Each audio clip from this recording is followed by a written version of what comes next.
Hey there, night owls and reluctant dreamers. Picture this. You're tiptoeing through a silent library at 3 a.m., the only light a flickering desk lamp that smells faintly of stale coffee and overdue deadlines. And suddenly the books whisper, "Sleep is for the weak." Just in the heart of a quaint village, nestled beside the mysterious edges of the whispering forest, there lived a young girl named Lyra. The village buzzed with the chatter of evening crickets and wafted sweetly with the scent of pine and dew. Yet, when night fell, Lyra felt a tight knot of unease wrap around her chest. Picture this. It's dark. The shadows stretch like long fingers across her room, and every creak of wood sounded like a tiny ghost trying to get her attention. Anxiety wrapped its chilly fingers around her heart, making sleep feel like an elusive fairy that flitted just out of reach. Despite her best efforts, the comforting embrace of sleep seemed as distant as a spaceship reel, yet impossibly far away, likely piloted by some aloof alien with a sleep schedule of its own. One bright, sunny afternoon, as Lyra ventured reluctantly toward the edge of the whispering forest with its thick canopies and rustling leaves, fate intervened in the most peculiar manner. Out of nowhere swooped a wonderfully plump owl named Ori, who landed with a soft plop on a nearby branch, fluffing his feathers like a wise old professor adjusting his glasses. "Hey there, young dreamer," he hooted, his voice like the warm crackling of a comforting fire. "Why do you look like you've just eaten a lemon?" Lyra couldn't help but chuckle at the absurdity of an owl, of all creatures, being so cheeky.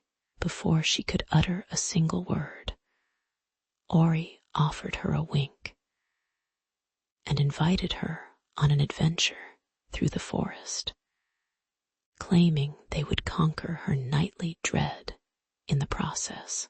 Little did she know, this journey would be anything but ordinary, blending whispers of nature with her quest for tranquility. As they meandered through the forest, the world transformed before her very eyes. The air was infused with the scent of moss and that earthy smell that follows rain, while the gentle rustle of leaves accompanied their every step, almost as if the forest were singing a lullaby just for them.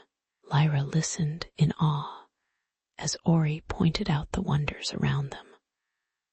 A family of fireflies, twinkling like tiny stars in a glittery dance, and a babbling brook that gurgled sweetly, as if sharing the juiciest village gossip.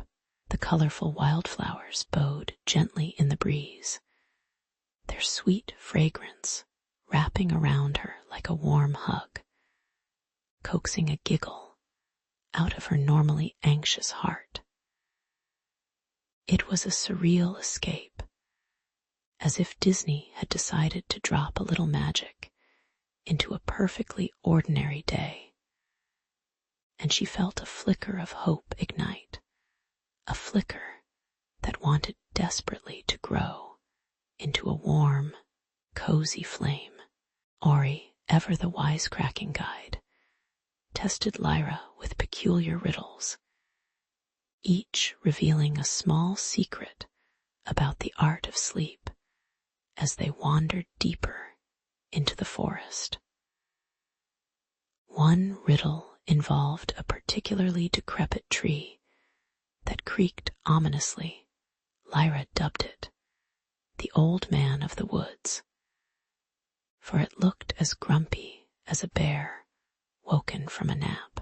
With each riddle solved, Ori revealed yet another secret ingredient for sweet slumber: the importance of the right bedtime thoughts, the magic of relaxation techniques, and even the occasional sheep-counting strategy, as if the nocturnal shepherds of yore were still keeping score. As they continued exploring, Lyra found herself laughing, her worries dissipating like morning mist under the rising sun. Who would have thought a whimsical owl could turn anxiety into amusement? Each lesson was wrapped in humor, as they both knew that even the owls must get the occasional bad dream, especially after a particularly filling mouse dinner. As dusk settled over the forest, painting the world in shades of purple and gold, Lyra finally felt the knot in her chest begin to unfurl.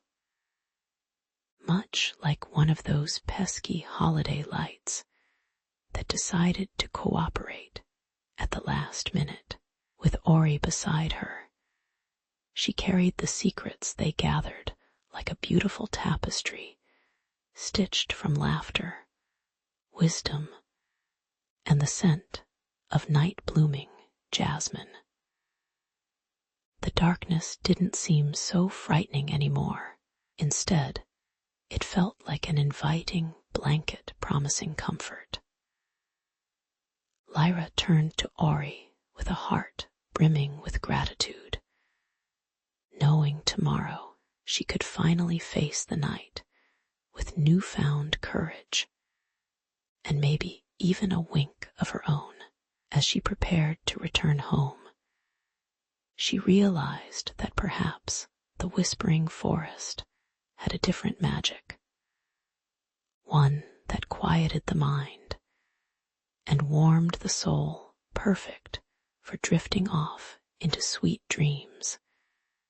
As she finally took a deep breath and surrendered to the idea of sleep, as dusk dipped low over the whispering forest, draping the world in hues of indigo and deep emerald, Lyra and Ori trod carefully along the winding trail. The air hummed with the gentle rustling of leaves, a natural chorus that set an enchanting stage for their adventure. Lyra felt a tingling excitement, as though tiny pixies were dancing along her spine, while Ori, ever the skeptic, eyed the shadows suspiciously, convinced that every gnarled tree was a hidden monster waiting to pounce. At least they're wearing their best tree outfits tonight, he quipped, earning a playful roll of Lyra's eyes. Just ahead, a soft gurgle beckoned them closer, the sound of water beckoning them to enter a world steeped in wonder. With hearts brimming with curiosity, the duo stumbled upon the legendary celestial stream, a ribbon of crystal clear water snaking through the foliage. Starlight twinkled down through the canopy, casting playful reflections that danced like tiny fairies upon the water's surface. The soothing sound of the stream was like a lullaby, its gentle flow whispering secrets of tranquility that tugged at their weary minds. Lyra inhaled deeply, the aroma of wet earth and wild jasmine wrapping around her like a cozy blanket. She could almost hear the water say, "Come, leave your worries behind." And who could resist such an inviting offer? Suddenly, a splash echoed through the air, and out from the depths sauntered Maris, the water nymph. With hair that shimmered like the surface of the stream and skin kissed by moonlight, she was a vision more splendid than a double rainbow on a Tuesday. "Ah, travelers of the night, welcome to my realm," she sang, her voice a melody that tickled the eardrums. They quickly exchanged introductions, Lyra eagerly gobbling her words like a kid on Halloween. Ori, however, played the cautious hero, scanning for any signs of enchanted mischief. It was hard to ignore the fact that she was about as welcome as a cat at a dog show. But Maris had a calming presence that seemed to wash over them like, well, a soothing stream. Maris beckoned them closer with a flick of her wrist, and suddenly the air filled with a sparkling energy. "Meditation is essential for restful sleep, my young friends," she instructed, guiding them to sit at the water's edge. She explained how the gentle ripples contained a powerful essence, capable of washing away their worries like dirt on a Sunday. Lyra and Ori leaned in, their skepticism softening as they breathed in the magic of the moment. It was like experiencing their own personal spa day, complete with ambient rainfall sounds, except without the awkward small talk about facial creams that they didn't understand. They closed their eyes, letting the peaceful symphony of swishing water and whispering winds create a haven in their minds. Just as Lyra began to feel the weight of sleep draping over her like a familiar blanket, dark clouds rolled in menacingly, casting a shadow over their sanctuary.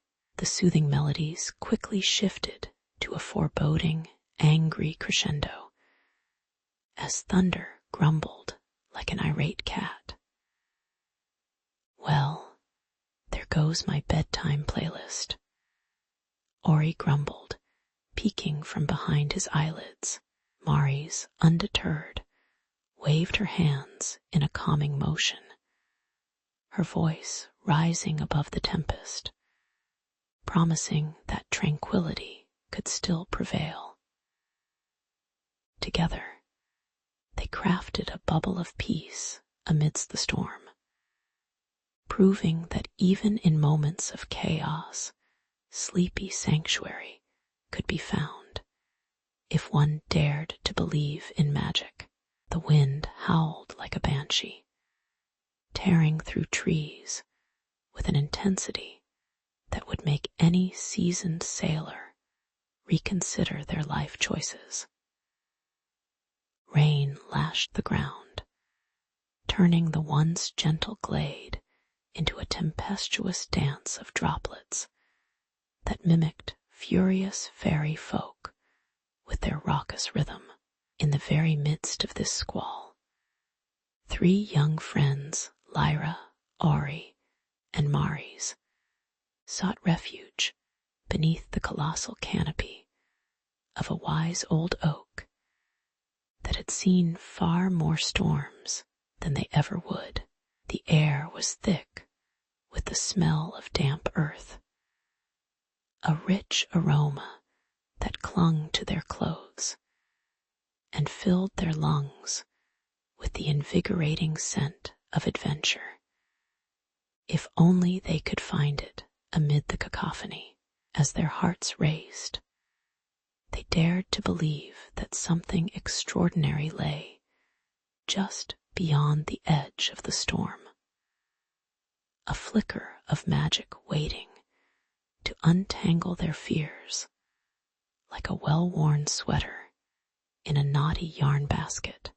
And just as thunder cracked above and illuminated the chaotic dance of the trees, a sparkling light flickered to life ahead of them, tiny bodies twinkling like fireflies on a bright summer's eve. There, among the roots of the oak, the dream fairies emerged, radiant and sprightly, their laughter harmonizing beautifully with the sharp, crackling sound of lightning in the distance. Each fairy twirled and shimmered with colors that seemed plucked straight from a rainbow, their diaphanous wings glistening with otherworldly elegance. Like a strange, whimsical version of Dancing with the Stars, they beckoned Lyra and her friends, their voices lilting with an invitation that carried the promise of comfort amid the chaos. Come, come, let us dance away the storm, trilled one particularly sparkly fairy, who blinked her eyes like sequined buttons, all while striking an impeccable pose that would absolutely frustrate any Instagram influencer worthy of the title.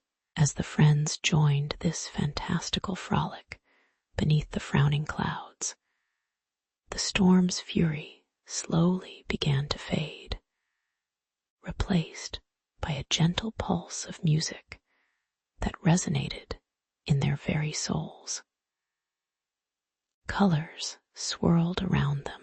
The night air turned warm like a cozy blanket fresh from the dryer, suffusing everything with a dreamy haze that blunted the edges of their worries. Lyra found herself giggling, realizing that each step in this celestial dance invited her to release the heavy cloak of anxiety that she had draped around her shoulders for far too long.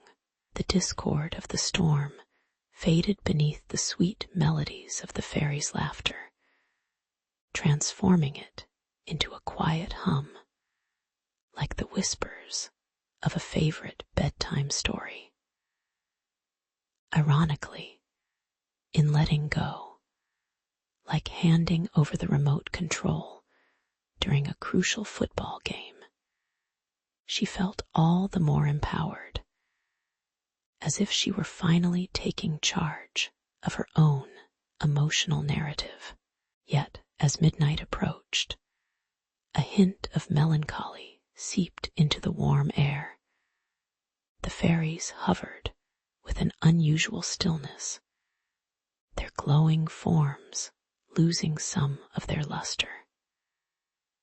Despite the enchanting aura of the dance, Lyra's newly discovered confidence began to wane, much like her favorite horror movie character when the clock strikes 12.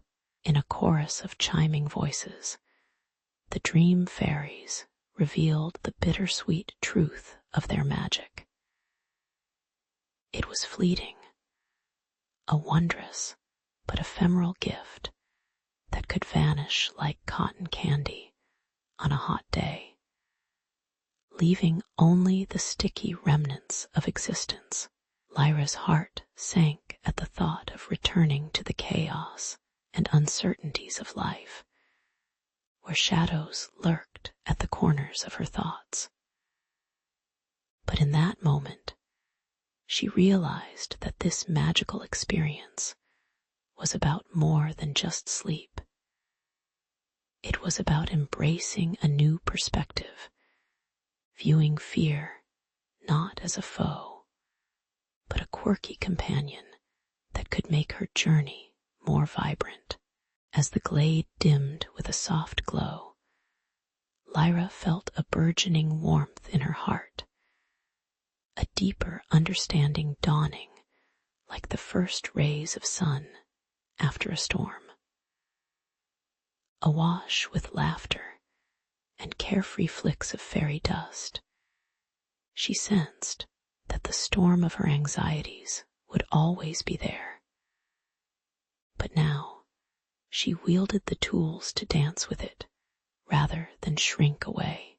With shared glances and knowing smiles, the trio joined hands and stepped into the heart of the dreamlike swirl. Their fears transformed into something captured in a gentle waltz. The last glimmers of fairy light mixed with the far-off roll of thunder, reminding them that even in daunting moments, there could be beauty, a dance that made the night alive, vibrant, and unyielding. And just as the clock chimed midnight, Lyra whispered a promise to the fairies to embrace this dance of dreams, ready to face whatever came next, whether it be a nightmare or a new adventure. As the clouds churned overhead, with shades of gray and navy swirling like an angry cauldron, Lyra stood at the edge of the enchanted forest, a peculiar battleground between her heart and the mystical beings that fluttered around her. The gusty winds howled, creating a cacophony as if nature itself were auditioning for a rock band. Her mind, once a tranquil pond, now roiled with uncertainty. Each thought a stone thrown with ferocity. Would she heed the call of her village, where the scent of freshly baked bread and blooming lavender wafted through the air? Or would she stay and delve deeper into the enchanted realm, where the air sparkled with magic and laughter echoed like distant chimes? Each choice weighed down on her like a giant, spoon-wielding chef threatening to stir her into a boiling pot of indecision. With every clap of thunder, Lyra felt the tightening grip of fear curling its fingers around her heart. It was like being trapped in a horror movie where the dim flashlight just wouldn't illuminate the shadows. Ori, who shimmered like a comet caught in a paperweight, hovered closer, sensing her turmoil. He's the kind of friend who radiates calm, but even his glow dimmed under the shadow of an existential crisis. And there it was, the storm mirror reflected back all her hidden doubts. The whispers of inadequacy wrapped the air around her like a damp, itchy blanket. Disturbingly cozy, it smothered her senses as she wrestled with the idea that her piece might slip through her fingers like that last piece of pizza at a party where everyone's staring, debating on whether to take it or hold off until the next round. Lyra took a deep breath, closing her eyes against the tempest. In that moment, she recalled the soothing sounds of rustling leaves and distant fairy laughter which had filled her days in the enchanted woods. They often reminded her of those serene moments on lazy Sundays, lounging on the couch with a bowl of popcorn, watching a classic adventure movie unfold. What would Indiana Jones do in a storm like this? she pondered, half laughing at the absurdity of it all. But then again, didn't he always find the treasure right before the big explosion? With her heart pounding like a drum solo at a rock concert, she opened her eyes. The storm might rage outside, but inside, a flicker of calm ignited a beacon that whispered, "You can choose," in an epiphany kissed by the winds of clarity. Lyra understood that true calmness didn't lie in her surroundings, but flickered faintly within her soul, like the perfectly flickering flame of a candle, resistant to the chaos around it. It was a novel idea, like discovering that your favorite cereal was secretly healthy. If she could indeed choose her thoughts, then maybe she could embrace the storm as a thrill, rather than a terrifying foe, just like choosing to wear mismatched socks and strutting them like a fashion statement. She decided, why not face the downpour with an uplifting spirit? The fairies twinkled with intrigue, their tiny eyes wide as she spun around, her heart swelling with resolve. Like a true heroine, she would dance through the storm instead of shrink away, an unapologetic embrace of the wild and wonderful chaos of life. With a deep, steadying breath, she took a step forward, feeling the familiar magic of the enchanted forest pulse beneath her feet, both thrilling and comforting, like the warmth of an old blanket found in the attic. The storm may have been fierce, but inside her, a quiet storm brewed of determination and hope, less like a hurricane and more like a well-orchestrated symphony, perfectly in tempo despite the rain. Lyra's laughter rang out amid the echoes of thunder, a defiant melody in a world driven by fate. She realized that her choices were not shackles, but keys, each one unlocking a door to new possibilities. How closely she now stood to the edge of fear and adventure. And with that daunting, yet exciting leap of faith, she would not only choose to stay amidst the fairies, but would revel in the beauty of uncertainty, knowing she held the power to craft her calm, no matter how wild the storm outside became. As the sun dipped below the horizon, painting the sky in shades of purple and gold, Lyra stood at the edge of the forest she had traversed for what felt like an eternity.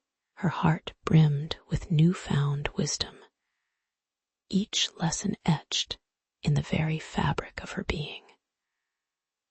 With a final, lingering glance at her friends, each waiting for their own adventures, she turned southward, longing for the familiar scent of baked bread and blooming wildflowers that only her village could offer. It was as if the whispers of the forest, alive with the rustle of leaves and the croaking serenade of frogs, called out to her, promising a soft embrace when night finally enveloped the world. Like a character in an old fairy tale, she felt as though her journey was a fantastical turning point, where even the wind seemed to wish her well, with playful nudges against her cheek. As she wandered deeper along the path, the familiar silhouette of her village emerged, bathed in the silvery glow of the moon. Tiny lights flickered in the homes, fireflies or lanterns. She could scarcely tell. Both felt equally enchanting after her time in the wild. A sense of calm swept over her, a feeling as gentle as a grandma's warm hug after a long day, cradling all the worries she had carried.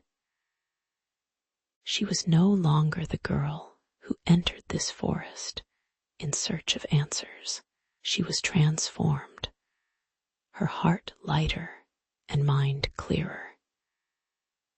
Even the nightly sounds of her village, the clattering of plates, the distant laughter, felt like a lullaby, promising her a peaceful evening ahead.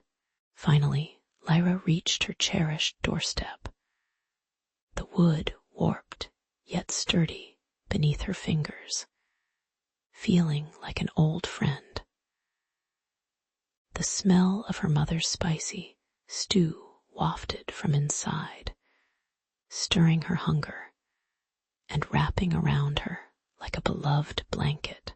She stepped over the threshold, the familiar creak of the floorboards beneath her announcing her arrival like a well-rehearsed stage cue.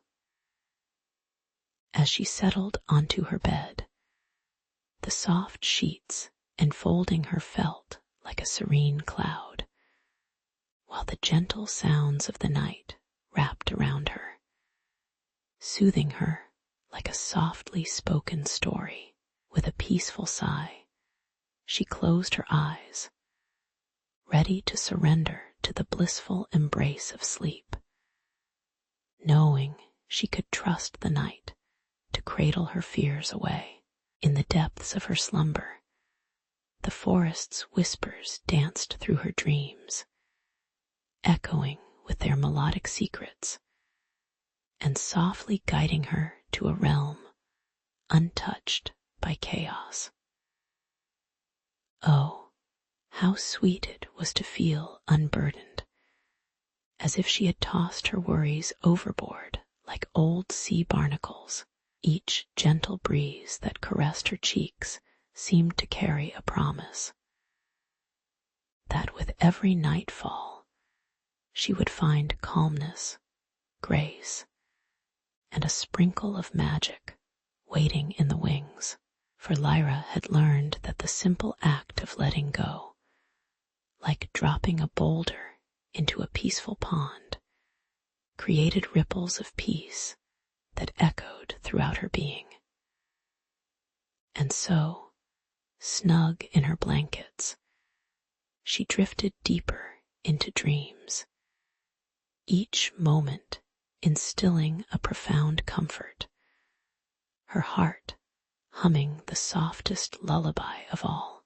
In the heart of Arito, where the sun kissed the horizon like a warm friend reluctant to leave, Layla, a young healer with wild curls and an even wilder imagination, wandered through the marketplace.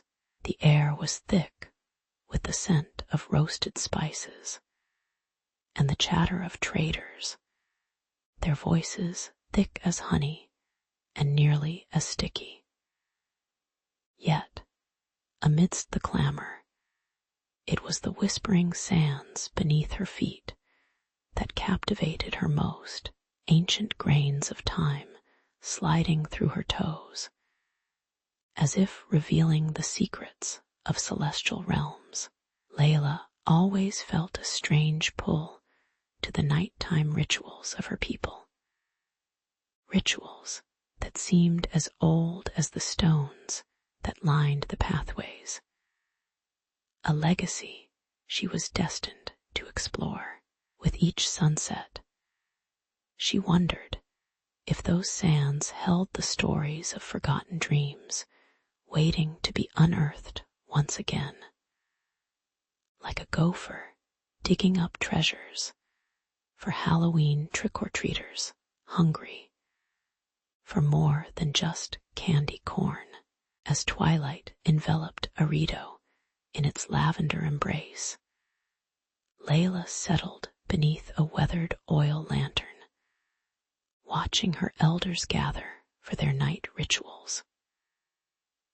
Cloaked in flowing robes, adorned with intricate patterns that spoke of the cosmos, they chanted softly, their voices weaving like gentle streams into the warm night air. The soft murmur of mantras resonated through the atmosphere, each word dipped in honeyed nostalgia, tickling Layla's ears and curling around her heart.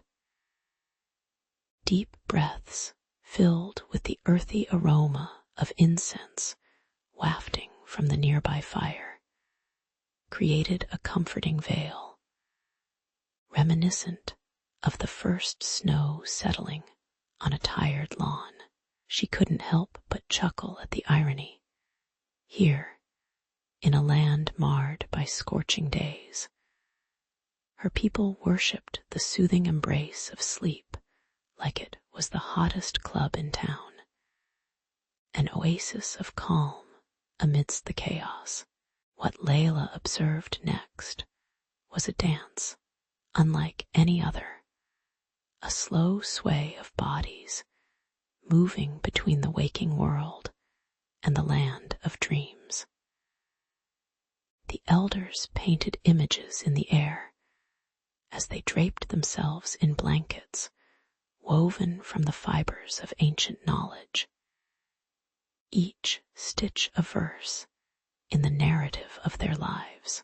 She giggled quietly, half expecting them to pull out a crystal ball and cast fortunes like a soap opera villain, but instead they stood still, listening to the whispers of the wind and the secrets it carried. In that moment, she understood these rituals were far more than mere tradition.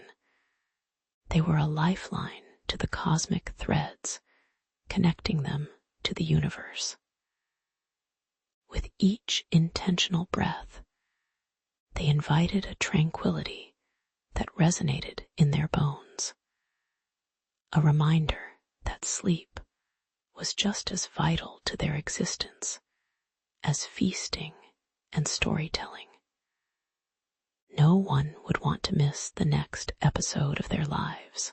As the night deepened, Layla felt an invisible string pull at her own heart, an ancient call drawing her closer to the sleepy chorus of her people. She could see the gentle rise and fall of their chests, the way their eyelids fluttered like hesitant butterflies, flirting with the promise of otherworldly visions. For Layla, the dream world was no mere fantasy. It was a magical realm alive with colors that could make the rainbow jealous. Soon, she joined her elders, allowing the weight of her day to melt away like ice on a summer afternoon, trading in her worries for the lush landscapes of her imagination. Within moments, she too was swept into dreams, guided by the gentle hands of her ancestors who whispered, "Layla, darling, sleep is where we find our peace now. Let the nightly adventure begin." The following morning, as the sun began its dance once more, Layla awoke to the chirping of birds performing their morning symphony, their melodies playful and curious. A realization washed over her like a refreshing spring breeze. Sleep was not just an escape. It was the realm in which her spirit grew wings. She sauntered over to her elders, her heart now bursting with new understanding, eager to share what she had discovered. You know, it's like you all have a VIP pass to the best dream club in the universe, she proclaimed, her laughter ringing like sweet bells. And as the elders chuckled, their eyes sparkling with the wisdom of ages, they recognized that within this vibrant, youth-fueled enthusiasm lay the roots of their treasured traditions, an evergreen promise that the whispers of the sands would continue to guide the souls of Arito in their eternal quest for tranquility.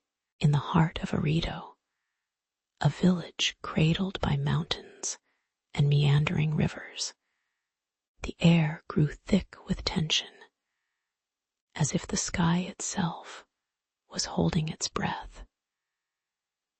Dust danced through the narrow streets, swirling like misguided whispers of ancient spirits, foretelling the coming drought. The elders gathered under the shade of a gnarled olive tree, their wrinkled faces contorted with worry, while cicadas sang a mournful tune in the blistering heat. If the land withers, so too will our tranquil sleep, our sacred dreams, murmured Elder Prion, his voice like the slow creaking of an old door. Just then, a young girl, Layla, stepped forward, her fiery spirit crackling like a flame in the dwindling light, determined to counter the gathering storm with the power of tradition. Layla's heart beat with the rhythm of her ancestors as she envisioned a series of sleep rituals, imagining the community draped in colorful tapestries under the blanket of twinkling stars. She could almost hear the soft rustle of fabric, the scent of lavender wafting through the night air, mingling with the earthy musk of damp soil. We must gather, we must dream together, she announced, her voice ringing out as clear as a clarion call. Laughter bubbled up among the younger villagers, who imagined themselves drifting into a blissful slumber, free from the heavy burdens of reality, if only for a night. Layla's enthusiasm was infectious, her vision igniting sparks of hope, but shadows lingered on the edges, skeptics lurking like storm clouds, ready to rain on her parade. As words spread like wildflowers in spring, the village prepared for the first communal sleep ritual. Grains and grains of sand slipped through the old hourglass, each grain marking the diminishing time they had to reconnect with their roots. Layla decorated the meeting area with woven grasses and frail blossoms, fragrant enough to trick the breeze into thinking it was spring once more. Night approached, bringing with it an electric buzz of anticipation, accompanied by the squawking protest of a roost of chickens. Aghast at the outlandish notion of sleeping in a circle, the villagers, young and old, gathered around, some hesitant with crossed arms, others brimming with excitement that was almost palpable, like a child waiting for their birthday cake, yet unsure if it would contain real candles or just wax fakes. However, not all were swept away by the thrill of Layla's dream. Among the crowd, the gruff old farmer Darren chuckled, a sound resembling gravel crunching underfoot. "What good is dreaming when the fields turn to dust?" he barked, shaking his head as if that would somehow dislodge the foolishness from Layla's mind. Undeterred, she rebutted with the passion of 1,000 sleeping lions, citing the ancient lore that tied sleep rituals to the prosperity of the land. "You see, Darren, every time we close our eyes together, we breathe life into the soil. Our dreams nourish it like rain." Her words dripped with determination, but still, he would not budge, his heart a stone fortress against the tide of hope washing through the village. As the first whispers of sleep began to settle over the community, the air grew thick with dreams, both old and new. Layla felt the weight of generations resting on her shoulders, the scent of wild sage intertwining with the softer aroma of companionship. The villagers nestled closely, eyes fluttering shut, as the night echoed with the lullabies of ancient times, trying to soothe the rising despair in the land.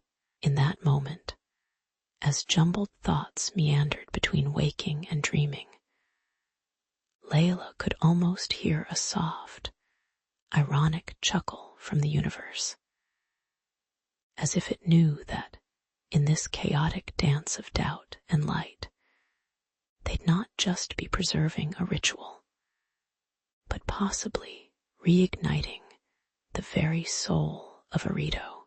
With that, they surrendered their worries to the darkness, crossing their fingers that perhaps, just like the weather, some miracles came from simply believing.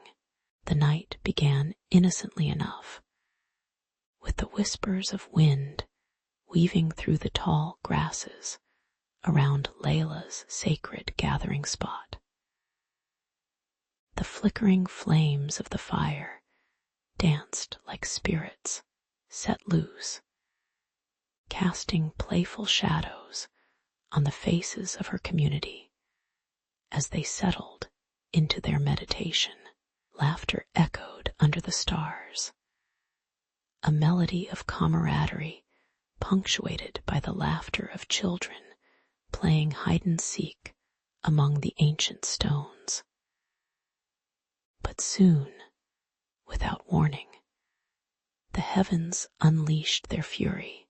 Thunder rumbled in a disoriented chorus, drowning out their tranquil thoughts, while mighty gusts threatened to wrest the very roofs from their homes.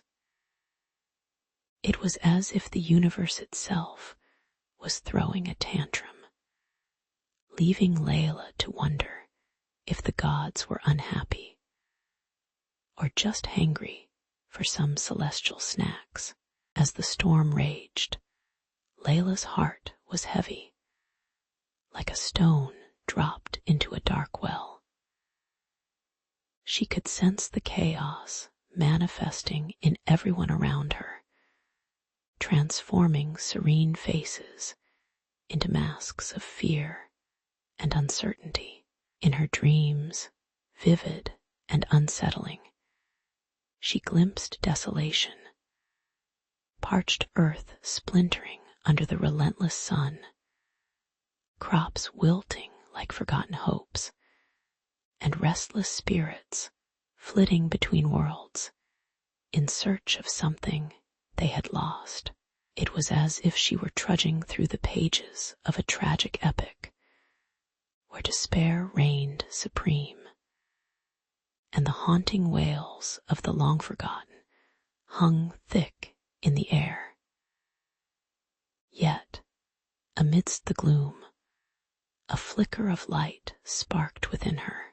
Perhaps it was time for her people to remember their strength. Enough, Layla thought, nearly shouting at the storm as if it could hear her from atop the trembling hills. Gathering her thoughts like wild horses, she began to speak to those around her, their trembling ears desperate for direction. Look, the darkness may seem insurmountable, but we are not alone, she declared, her voice cutting through the elemental chaos. The scent of rain mingled with the smoke of the fire, creating an oddly comforting aroma, like a warm embrace amidst the tempest. Each eye she met glimmered with doubt and hope, a strobe light of human emotion that made Layla shiver, not from fear, but from an electrifying sense of purpose. They would face this storm together, as one, with every ounce of energy laden with humor and resolve. Layla led her community in ancient rituals, gestures passed down through the ages like a well-loved book. They joined hands, forming a ring around the flickering fire, chanting sacred verses that echoed like incantations in a fantastical movie. The storm, fierce and chaotic, was no match for the heartbeat of unity that thumped in their chests as they repeated the soothing phrases. Desperation began to lift, and Layla could almost see the colors of fear swirling above them like a cloud full of angry bees, gradually giving way to radiant hues of healing and trust.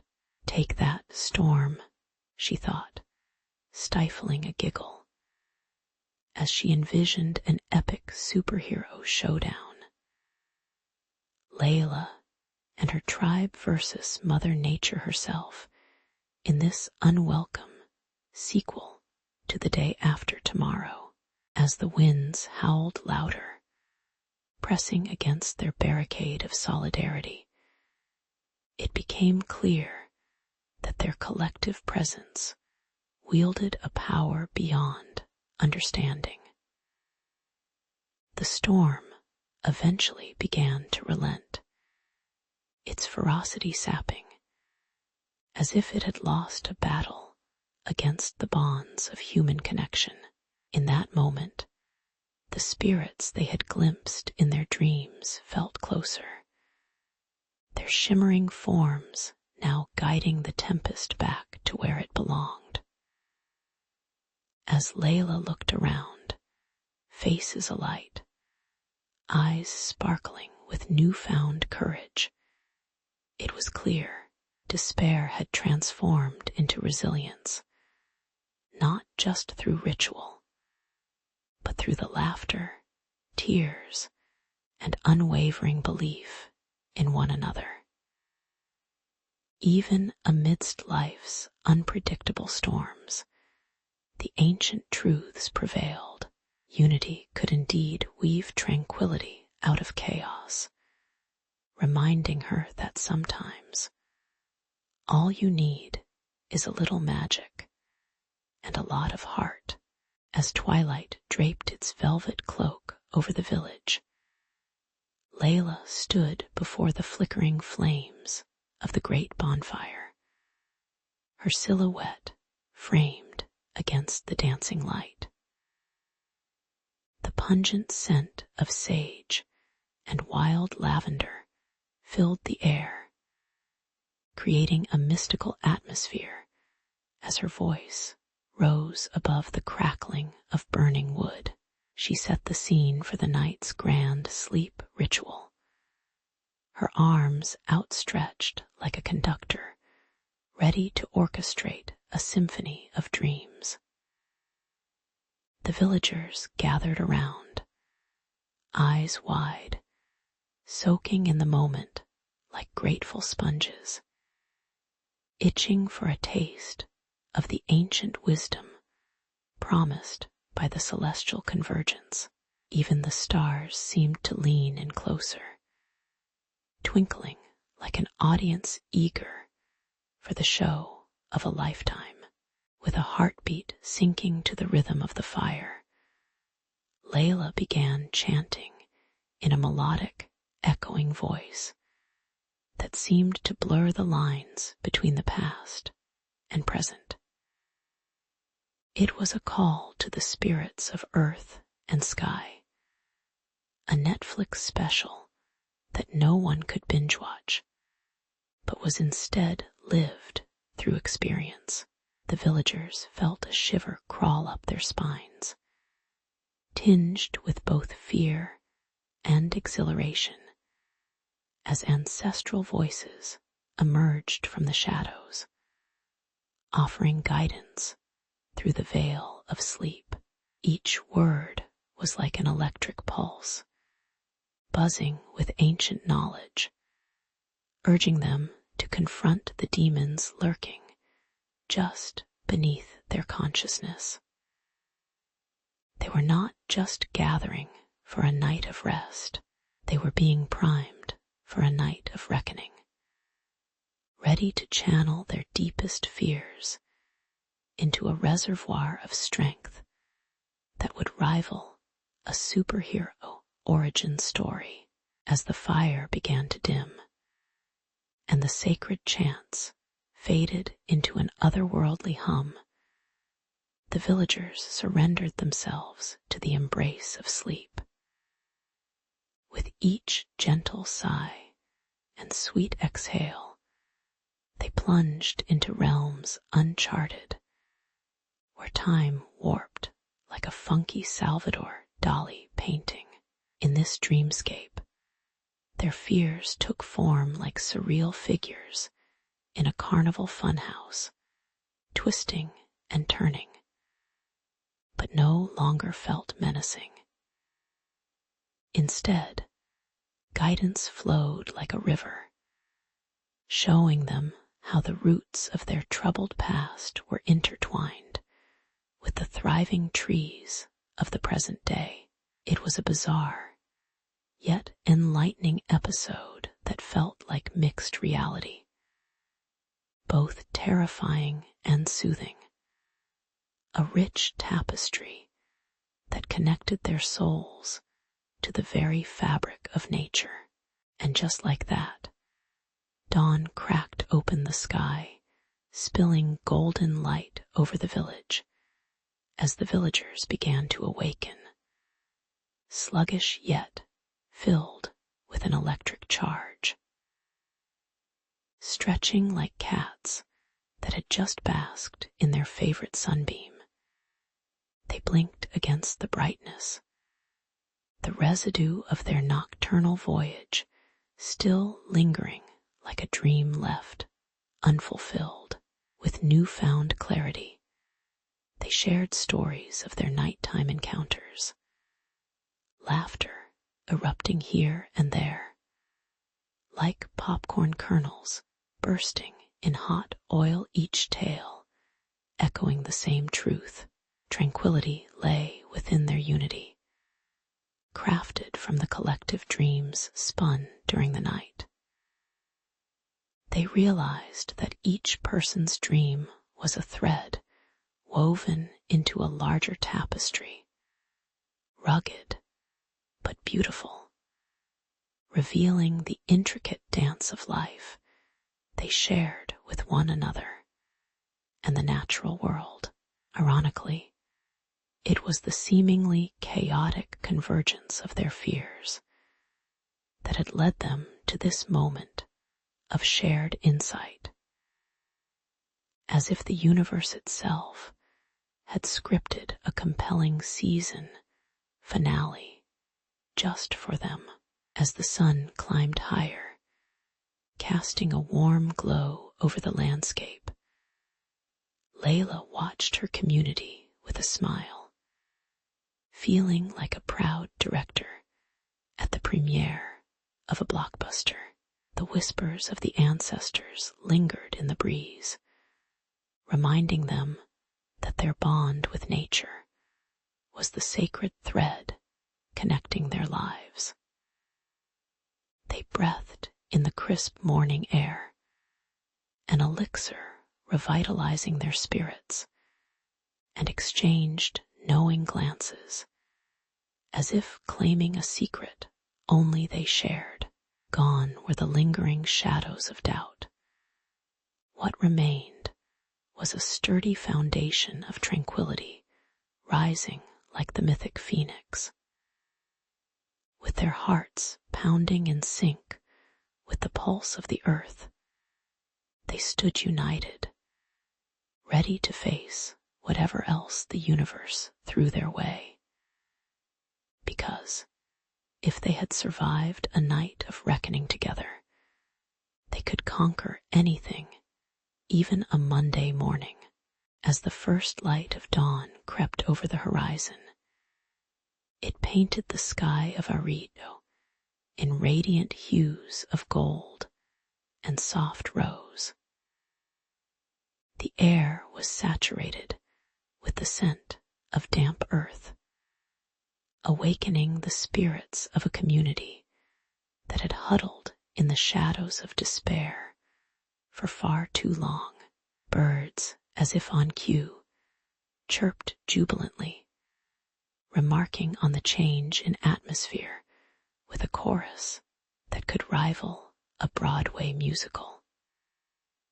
With the storm behind them, people sauntered out, stretching their limbs as if suddenly remembering the joy of movement, their laughter echoing against the ancient stone walls. It was a moment of collective exhale, a respite shared among neighbors, friends, and even cousins who hadn't spoken since Grandma Matilda's infamous potato casserole disaster at the last harvest festival. With the clouds dissipating and the heat vanishing, the community gathered in the shade of lush palm trees to explore a newfound connection to the land they inhabited. Farmers, dressed in tattered tunics that had seen more sun than fabric, enlisted the help of children with sticky fingers and giggling spirits to plant seeds in fertile soil. As these seeds were sown, echoes of wisdom from ancestors floated through the air, carrying tales of rituals practiced in the twilight hours of yore, when the mind could dance between wakefulness and dreams. Layla, the girl with the wild curls and fierce determination, took center stage, waving her arms as if beckoning the very spirit of the earth to listen. "We are not just steering our crops," she implored, her voice rolling like thunder in the distance. "We are nurturing our souls and restoring harmony with every breath." Layla opted for a unique blend of traditional sleeping rituals, sprinkled with a dash of modern flair that would make even the trendiest influencer jealous. She initiated communal sleep circles under a grand old oak that stood sentinel over the community's hopes, inviting everyone to share their dreams and fears before drifting into slumber.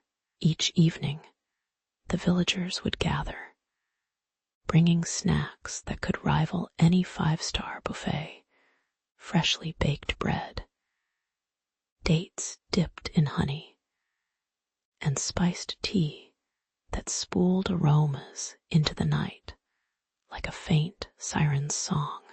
Laughter mingled with whispers of the past as stories unfolded like tapestries, weaving together both the mundane and the magical, from pesky goats that believed they were cats, to legends of the moon imparting wisdom to those who would listen. By the time sleep settled over the group, it was clear this was more than just a ritual. It was a family reunion with vulnerability at its heart. Yet, as they drifted into unconsciousness, their dreams twirled in perfect harmony with the renewed life around them. Vibrant visions danced through Layla's mind, blending the ancient wisdom of her ancestors with whimsical thoughts of her favorite superhero, who reminded her that even heroes needed rest to regain their strength.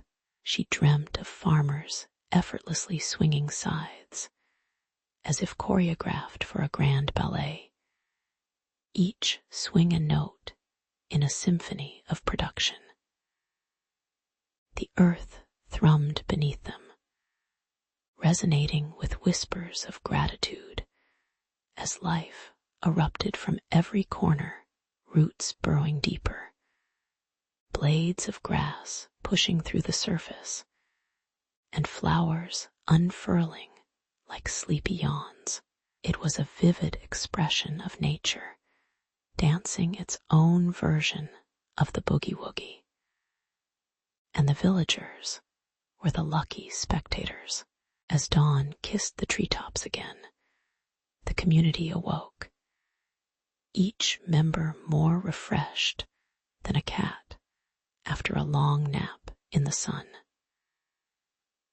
Layla's heart swelled with pride as she surveyed the scene around her, a sea of grateful faces reveling in their newfound harmony. She eyed the fields, lush and alive, and thought that collectively rediscovering tranquility felt akin to flipping through a dusty family photo album. The old pulled from shadows, brought to life by laughter and shared moments.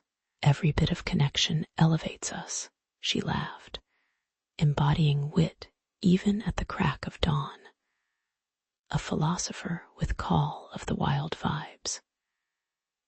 Their journey towards sustainable tranquility was just beginning, a practice woven through their nightly rituals and celebrated at every sunrise, intertwining their fates with the land, a timeless dance of existence, one sleep cycle at a time. As the sun dipped below the horizon, casting a golden hue over the bustling oasis of Samarkand, the air shimmered with the scent of spiced kebabs and blossoming jasmine. Merchants called out their wares, their voices mingling with the lively chatter of traders and the rhythmic beats of distant drums. Among them stood Amir, a young merchant, with dreams swirling in his head like the dust kicked up from the cobbled streets. He longed for adventure beyond the horizon, stories that would dance on the tongues of travelers and flicker in the minds of children. What's life without a tale to tell? He often mused, echoing a thought that might as well have been scrawled on the sides of ancient caravans. This way to adventure. As dusk deepened into twilight, the vibrant colors of the bazaar faded into shades of indigo and violet, and the stars prickled the sky like 1,000 tiny pinholes in the darkness. It was then that Amir heard a voice, rich and warm, rising above the din of the evening crowd. An elderly storyteller named Fatima stood beneath the gnarled branches of a pomegranate tree, her eyes twinkling like the stars above. With every word, she painted landscapes of treasure-laden caravans and whispered secrets that could make even the hardest-hearted merchant weep. "Ah, my dear Amir," she beckoned with a crooked finger, "come closer, for I carry the echoes of the past in my stories." Amir, bewitched by her charisma and the lure of adventure, edged closer, his heart thumping like a tambourine. Fatima launched into a tale of a young woman who outsmarted a band of thieves with nothing but her wit, and a pot of honey cue sticky situations that would make even a sitcom writer chuckle. The way she described the aroma of honey blending with the burning desert sun made Amir's stomach rumble, reminding him he'd skipped dinner for dreams of grandeur.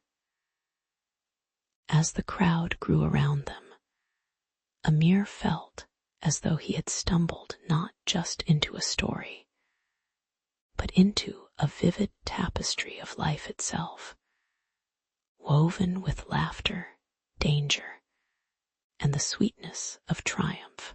"That's the spice of the Silk Road," he thought, grinning at the irony that this was all happening right under his very nose. Fatima's voice rose and fell, like a caravan traversing the rolling dunes, each tale unfolding with rich detail. She spoke of faraway lands where the skies were so blue they made the ocean envious, and markets thrived under the watchful eyes of cloaked figures wielding fortunes. With each word, a colorful world unfurled, one ringing with laughter, and punctuated by moments of peril that resonated with Amir's desire for adventure. "Gather stories," the wind seemed to whisper, a message carried straight from the heart of the Silk Road. Fatima, with her wild mane of silver hair and mischievous grin, embodied the stories she told, fiercely real, wrapped in the warmth of dusk. As darkness enveloped the oasis, Amir stood resolute. He turned to Fatima, his heart thrumming with anticipation. "May I join you on your journey?" he asked, feeling as if he were standing at the gates of a world unknown, eager to uncover treasures hidden in the whispers of forgotten tales. With a knowing smile, Fatima replied, "Ah, but heed this, young merchant. The road is long and filled with its share of woes, just like a poorly seasoned stew." Laughter erupted from the crowd, and Amir felt a part of something much larger than himself. With his heart full of stories yet to be made, he took his first step beyond the horizon, ready to pen his own legend on the Silk Road. As the sun dipped below the horizon, casting a cloak of orange and purple over the rugged terrain, Amir and Fatima pushed their weary camels along the Silk Road. The scent of dust mingled with the cooling night air, each breath a reminder of the grit that set the stage for their adventures. The distant echoes of howling winds could almost pass for the laughter of mischievous spirits, but in reality, it was the warning of bandits that lingered just out of sight. Fatima, with her keen intuition and sharp wit, sensed the tension in the air, her eyes darting as if chasing shadows. "Keep your head low and your wits sharper," she advised Amir, her voice barely a whisper, yet filled with the kind of authority that could make a lion think twice before taking a step forward. Their first trial emerged like a specter from the deepening dusk. A ragtag gang of robbers nestled at the caravan stop. The clinking of their stolen treasures a telltale duet of greed. The glow from their campfire flickered like the last light of hope as Amir and Fatima crouched behind a weathered cart, bathed in the scent of old leather and stale bread. It was not unlike a scene from an action flick where the hero and heroine strategize. Only this time, the stakes were decidedly higher than just saving the day. Fatima leaned in closer, her breath warm against Amir's ear, hatching a plan that danced precariously between daring and downright ludicrous. In her mind, the bandits might as well have been one-dimensional villains, cynically plucking the popcorn kernel from the hero's hand before an epic showdown. Under the cover of a star-studded sky, silence enveloped them as they quietly observed the gang's every move. Fatima's approach was a curious blend of humor and artistry. She suggested Amir play the role of an unsuspecting traveler, a lost lamb with an empty wallet and an abundance of charm.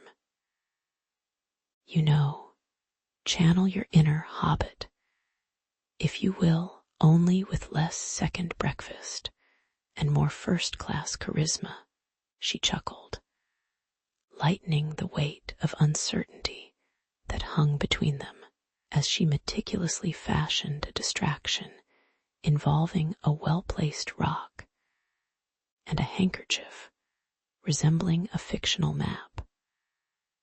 Amir felt a surge of confidence, like he had just guzzled down a potion of invulnerability.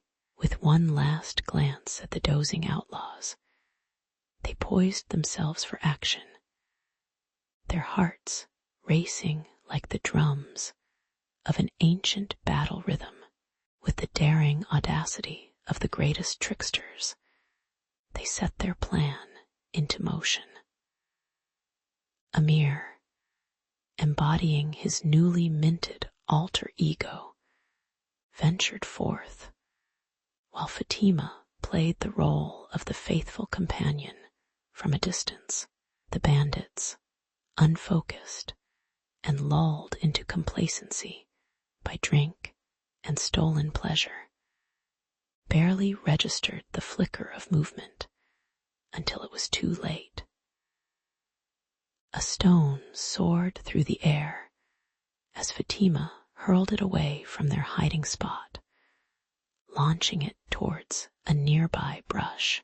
The thud of impact sent the thugs crunching their beer-stained mugs, instincts kicking in with the precision of a well-oiled machine, only to find themselves grappling with naught but shadows and echoes.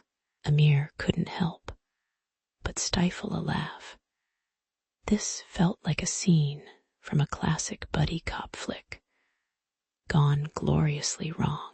with the bandits scrambling like ants in a disturbed nest. Amir and Fatima hastily made their escape, breaths coming in bursts of exhilaration and relief.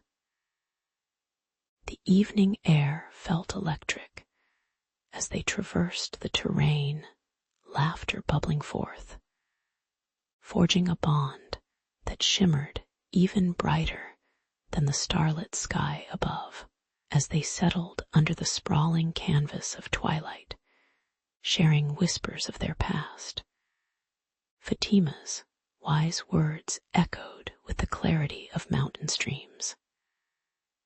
Together, they crafted tales of resilience, love, and the relentless spirit that only adventurers possess.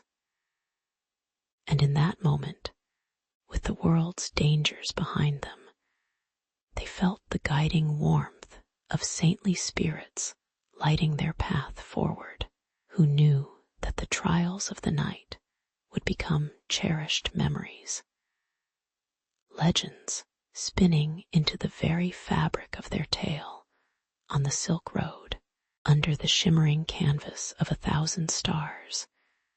The night air wrapped around Amir like a familiar cloak, cool and soft. As they perched near their crackling fire, the scent of burning sage mingled with the earthy aroma of the desert winds, weaving a tapestry of comfort against the vast unknown.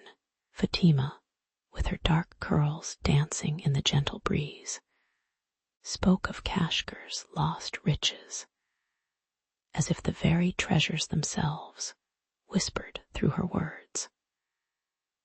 She painted visions of streets lined with shimmering silk, where traders scurried like ants, and spices filled the air with untamed sweetness, making even the bravest warrior lose his resolve for battle. You could almost hear the echoes of ancient laughter, intermittently drowned out by the chirping crickets, forming a symphony of nostalgia that made Amir's heart race with yearning and wonder, a mix more intoxicating than the strongest brew in any merchant's stall. Yet, as if the heavens themselves conspired against the promise of storytelling, shadows darkened the horizon, and the wind shifted ominously. Suddenly, the gentle whispers of the night morphed into a furious howl, like an angry DJ with a very poor sense of timing, blasting a mix that sent a chill down Amir's spine. The sand began to swirl, dancing in chaotic patterns reminiscent of a mosh pit, engulfing everything in its path. Amir's heart thundered like a kettle on the boil as he watched Fatima's figure quickly vanish, swallowed by the approaching tempest. In that moment, time stood still, and all Amir could see was the monstrous tidal wave of grains colliding with the night, his dreams, like the treasures of Kashgar, barely a distant memory held tightly in the grasp of a fierce storm. With every stride, the winds tried to knock him down, but Amir pressed on, as if the spirit of every traveler who ever traversed the Silk Road surged through his veins. He envisioned the dusty trails of Kashgar, where he had heard stories of brave souls facing hungry tigers and unimaginable odds. If they could take on such beasts, how could he not face a mere storm? The grit stung his eyes, and as the sands blended with sweat, he could almost taste the salt of his own fear. The ghostly image of Fatima kept him focused. Her laughter danced around him like the grip of a battle-tested sword. Each heartbeat was a drum echoing, "Find her," thundering in his chest, urging him to become the hero he had always dreamed he could be. And then, through the tempest, amid the swirling chaos, he heard it, a faint call that cut through the din like a silver dagger glimmering in the moonlight. Was it his imagination, or did the winds carry Fatima's voice, weaving in and out like a chorus sung by the spirits of the ancients? Driven by hope, Amir steered toward the sound, plunging into torrents of grit and confusion, each breath reshaping his resolve. The night was alive, full of shadows and echoes, as if every gust of wind spoke secrets of the land he yearned to uncover.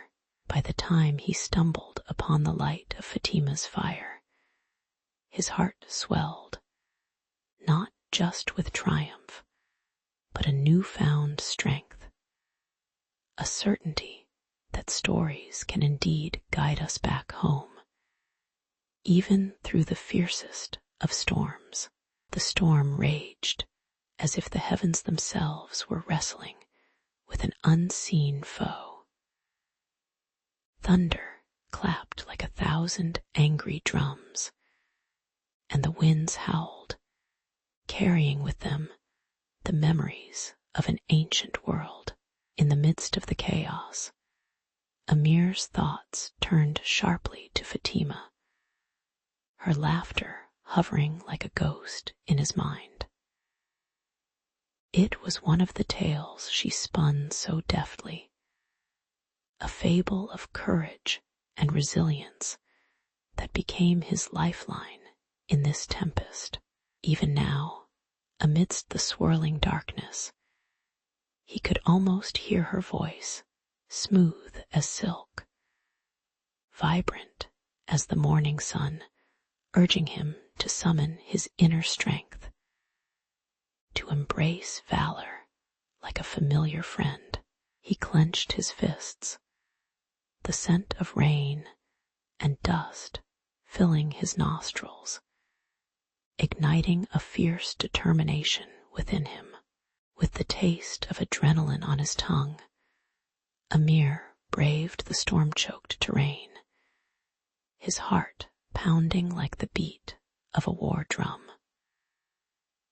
The world blurred around him, hazy with sheets of rain that dripped from the tips of trees like a bad chemical spill from an 80s sci-fi movie. His mind raced with the vivid stories Fatima had woven, tales of heroes facing darkness with nothing but their wits and the fire in their bellies. He stumbled upon the remnants of their last confrontation with the bandits, a ragged camp strewn with discarded weapons and half-eaten bread, the air thick with the stench of sweat and threats echoed in the void left behind. The realization hit him hard. Fatima had been captured. His chest tightened like a noose, but his resolve solidified.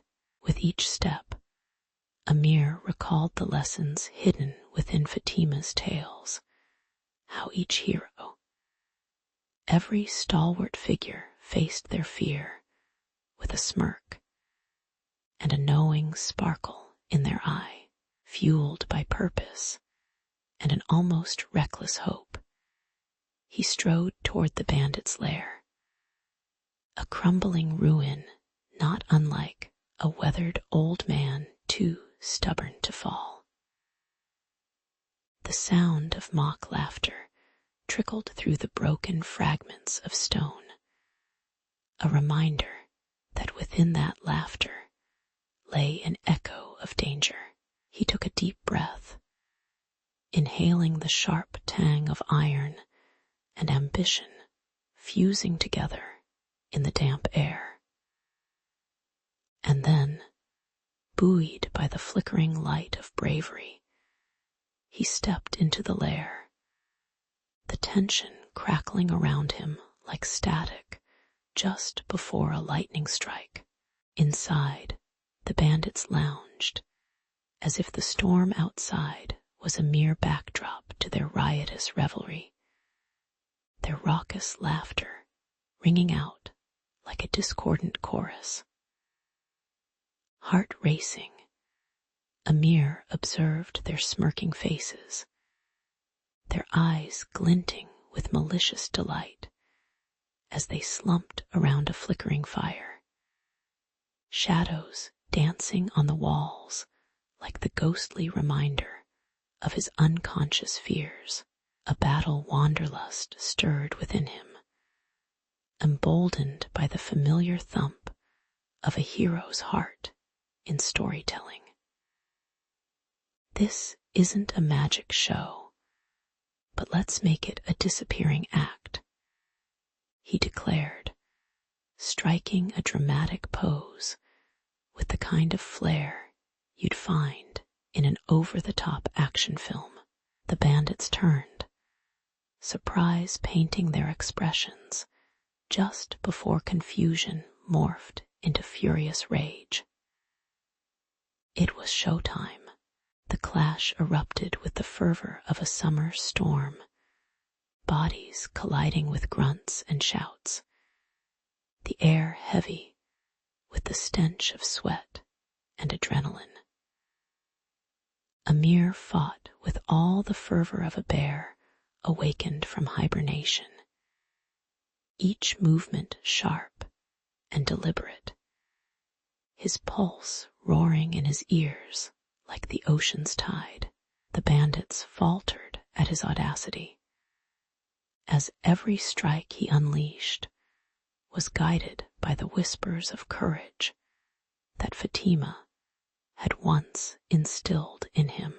Amidst the whirl of chaos, he saw her Fatima bound, but unwavering, shooting him a look that said, "You're late," as victory beckoned them both. A sense of camaraderie bloomed amidst the turmoil, a reminder that from the deepest depths of darkness, a flicker of hope could ignite a wildfire of bravery. As the dust settled from the raucous skirmish, Amir felt the weight of his journey settle on his shoulders, but it was a weight he wore with pride. The scent of roasted lamb wafted through the narrow streets of Samarkand, mingling with the sweet perfume of blooming jasmine that clung to the evening air.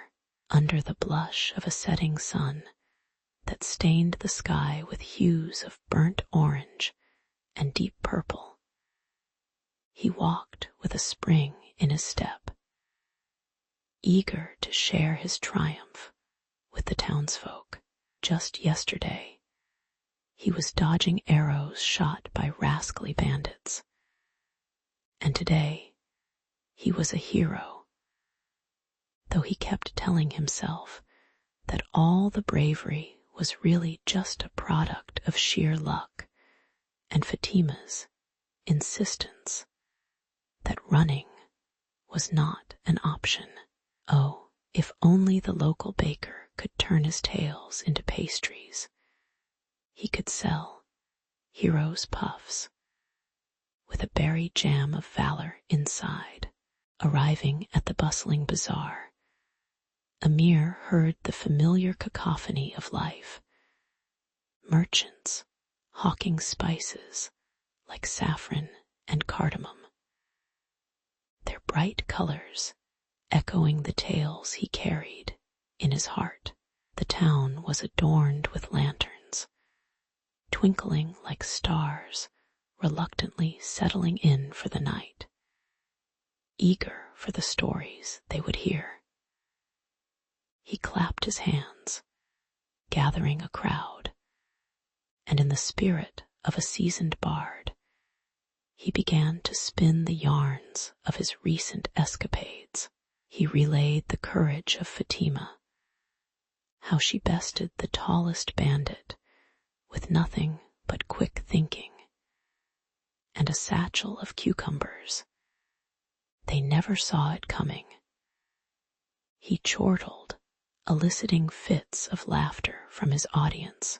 Even the elders, accustomed to grave tales of yore, chuckled, their eyes sparkling with memories of their own youthful bravado and the absurdity of life's unexpected plots. As the fire crackled to life, illuminating faces wreathed in joy and curiosity, Amir brought the crowd closer with the promise of hidden treasures, tales that edged dangerously close to myth. He unraveled stories of the desert winds that whispered about lost caravan routes, where one could find gold and glory, or, as his luck would have it, hungry scorpions.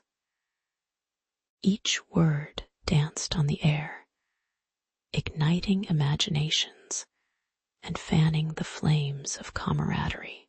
There was laughter, gasps at every twist, as he narrated the final showdown with the bandits, their gruff voices echoing like a bad karaoke night gone awry.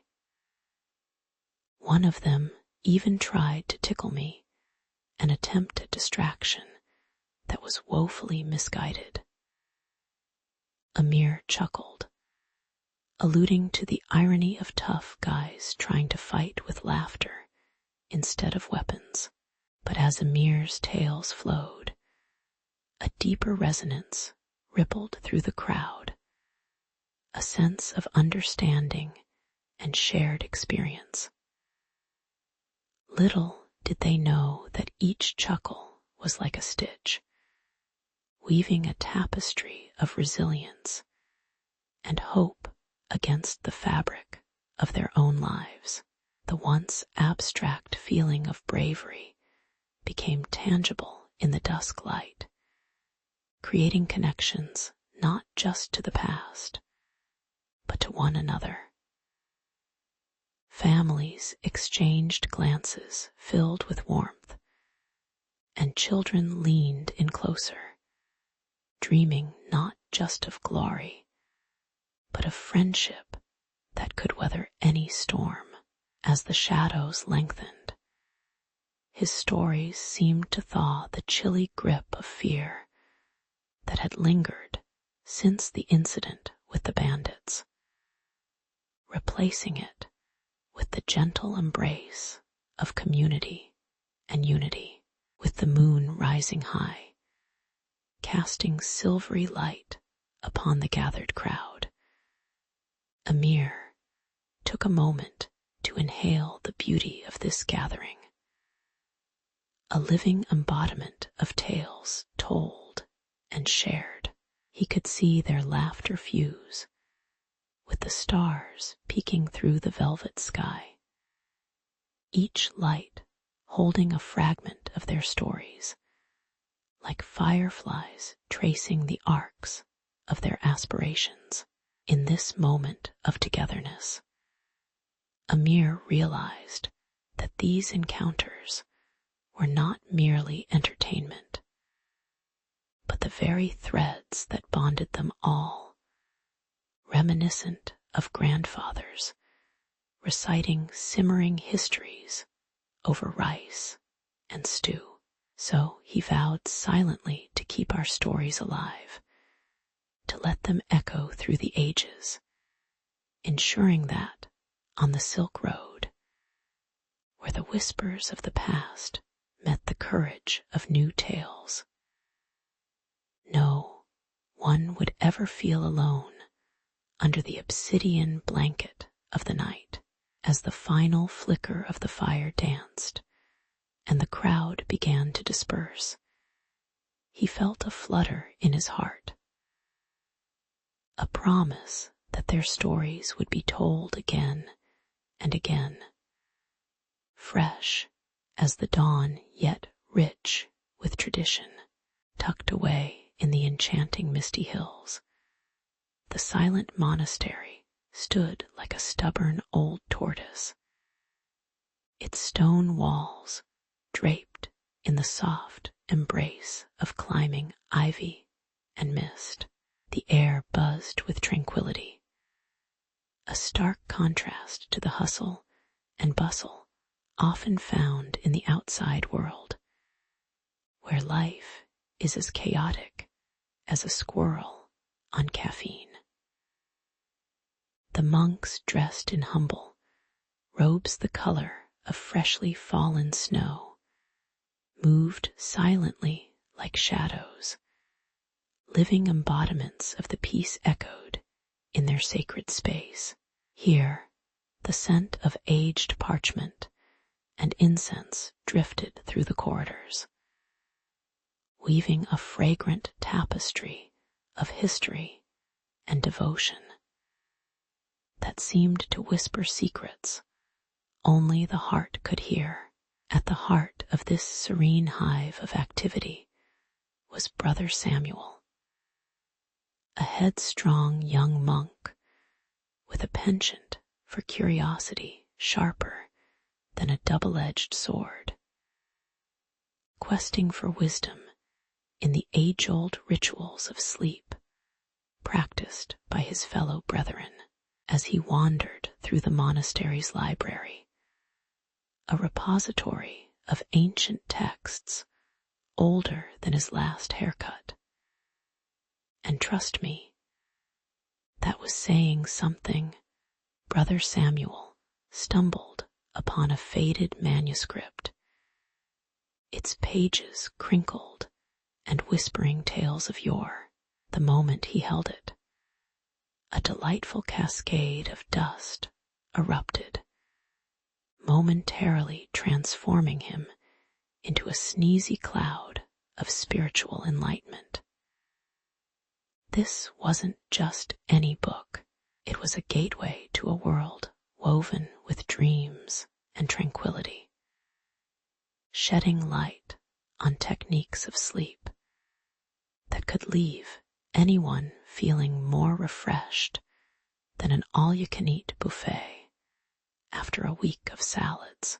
The allure of the pages compelled Brother Samuel to breathe in every letter, hungry to unravel the secrets of slumber that had eluded so many before him.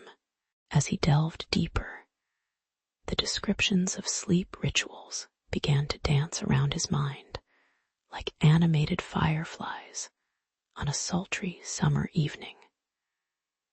The manuscript spoke of the nightly reflection, an ancient practice where the monks would tuck themselves into their straw-filled beds and ponder the day's moral conundrums.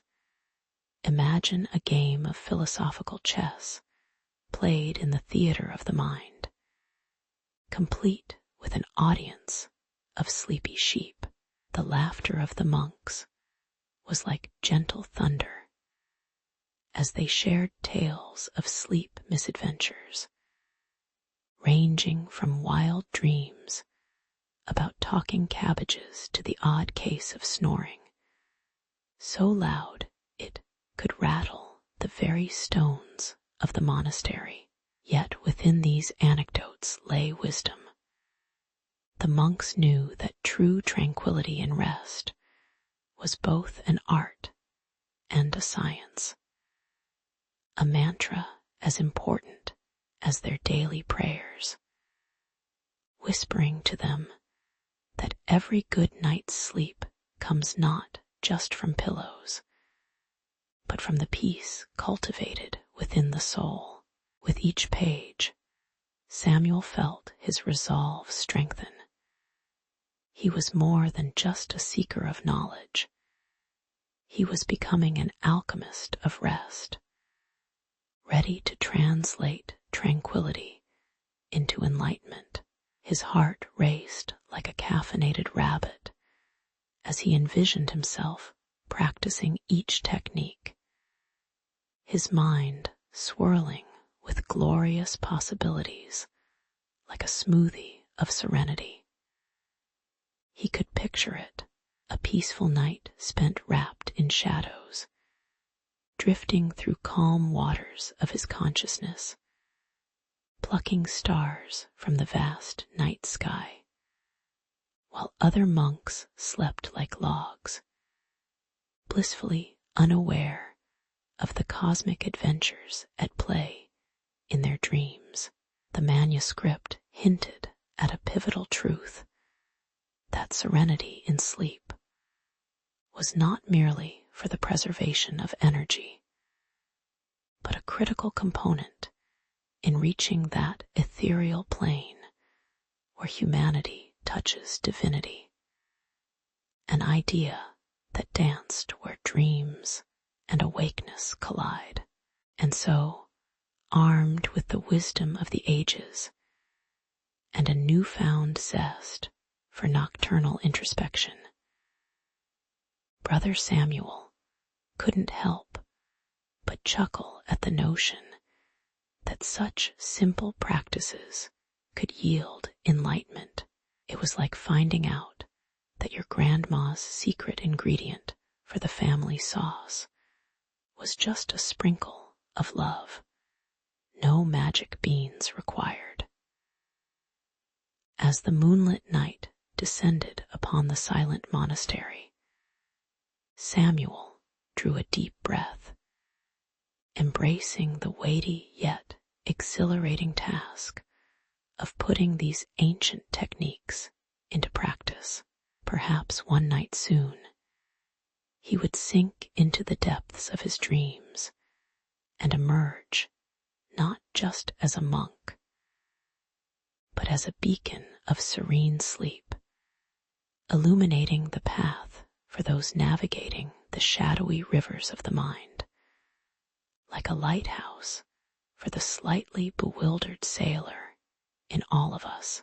For in the stillness of slumber, as the chorus of snores and whispers signaled the onset of night, Brother Samuel knew he was on the brink of discovering something extraordinary. In the flickering candlelight of the monastery, Brother Samuel hunched over ancient scrolls, his fingers tinged with the scent of aged parchment and incense. He marveled at the wisdom etched in eloquent script, recounting the tales of revered monks who reached untroubled serenity through their nighttime rituals.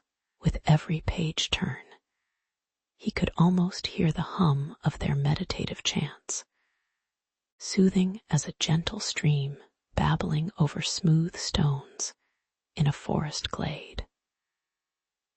Their methods ranged from guided meditations that summoned peaceful visions to concoctions of calming herbs that filled the air with whispers of lavender and chamomile, sending shivers of tranquility racing down his spine. Here was a treasure trove of knowledge, begging to be shared. Yet he sensed the winds of discord swirling among the monastery walls, like errant autumn leaves caught in a storm. Yet, as Samuel embarked on his quest to bring these timeless practices to his brothers, a shadow loomed large. The elders, their faces weathered like ancient bark, gathered gravely, their deep-set eyes peering out from under furrowed brows. Change, they scoffed, clasping their rosaries as if they were steering a ship through a tempest. They were guardians of tradition, cocooned in a comforting blanket of history, and they feared that any drift from the status quo risked unraveling the very fabric of their serene existence. This resistance was as stubborn as a mule stubbornly fixated on the status quo, and in the throbbing silence of their chamber, tensions pulsed like the beat of a distant drum, warning of the storm to come. Samuel, however, remained undeterred, sensing that the roots of tradition could coexist with the refreshing winds of new ideas. He envisioned evenings where monks would gather, each cradling a steaming cup of herbal tea, amidst the hum of soft laughter and the tinkling of wind chimes in the moonlight. The elders flatly protested such frivolity, clutching their scrolls as if they were the sacred tablets from which the very rules of the universe flowed. But Samuel, with his youthful spirit, saw the irony. The very essence of monastic life was communion with God, nature, and one another. Could they not embrace these new practices, enhancing the peace they already knew like popcorn enhances a movie night? Whispers echoed through the halls of the monastery as each brother deliberated their stance in hushed tones, much like those high school debates scribbled on chalkboards just before prom. Filled with passion, uncertainty, and a few bad puns, young brother Matthew, his eyes glinting with mischief, proposed a sleepover for serenity, where they could all try the ancient practices together. His enthusiasm was infectious, even arousing a reluctant chuckle from the frowning elders. Yet the underlying hope rippled in Samuel's heart, longer than a pizza delivery on a Friday night. Perhaps, just perhaps, this new method might illuminate the dim corners darkened by doubt and resistance, shedding light on unexpected paths to peace that the monks had yet to explore. As preparations for the controversial gathering progressed, the air buzzed with a bittersweet mix of excitement and resignation among the elders. Like a cat in a room full of rocking chairs, they found it hard to sit comfortably amidst the stir of change. Yet, as evening descended, shrouding the monastery in a soft golden glow, even the oldest amongst them felt an inkling of curiosity. What if these whispers of the past could lead to an even deeper reservoir of serenity? Who knew if the soothing sense of herbs mingled with nostalgia could summon tales as delightful as they felt? Indeed, with a playful spirit, Brother Samuel knew they might just find a new chapter of tranquility nestled between the old and the new, where tradition held hands with transformation in a blissful dance of the shadows. In the dim light of the abbey, Brother Samuel paced nervously, the night air thick with anticipation, and the scent of burning beeswax candles wafting around him like a sweet but suffocating fog. He had summoned the entire community for the night of trials, a bold experiment in sleep practices that would challenge ages of monastic tradition. The stone walls, which had stood for centuries, echoed with the murmurs of both skeptics and supporters. A historical showdown as riveting as any gladiatorial match in the arena, except, of course, with less blood and more incense, as Brother Samuel arranged cushions and set the atmosphere for tranquility. He felt the weight of expectation pressing down on him like a leaden cloak. Would his innovations, inspired by mystical texts and visions of serenity, withstand the scrutiny of his peers? As the first candles flickered to life, Brother Samuel's heart raced like a horse at the starting gate. Ladies and gentlemen, esteemed monks, I present to you the new sleep regime, he declared, trying to channel his inner game show host. The air crackled with skepticism. Some monks raised their brows so high they practically vanished into their hoods. Laughter erupted, and the scent of skepticism blended with burnt incense, a heady mix that could knock anyone off their meditation cushion, while some participants eased into the soft cushions that smelled of lavender and sage. Others remained rigid, determined to cling to their old ways, eyes narrowed in defiance, like seasoned tigers eyeing a perplexing new diet of tofu instead of tenderloins. As the chosen hour approached, doubts swirled around him like swirling autumn leaves. Could he really introduce these new practices to men who had spent decades pursuing stillness in the tried and true? The practice required them to embrace vulnerability, surrender to the night like a dandelion releasing its seeds into the wind. And these monks were more used to steadying their resolve than letting it scatter. The trial began with a ritualistic chant, deep and resonant, punctuated by sound. Yet the deeper whispers of doubt echoed even louder inside Samuel's head. It was like an Instagram filter for his mind, the harsh realities exposed through the blurry happiness of expectation.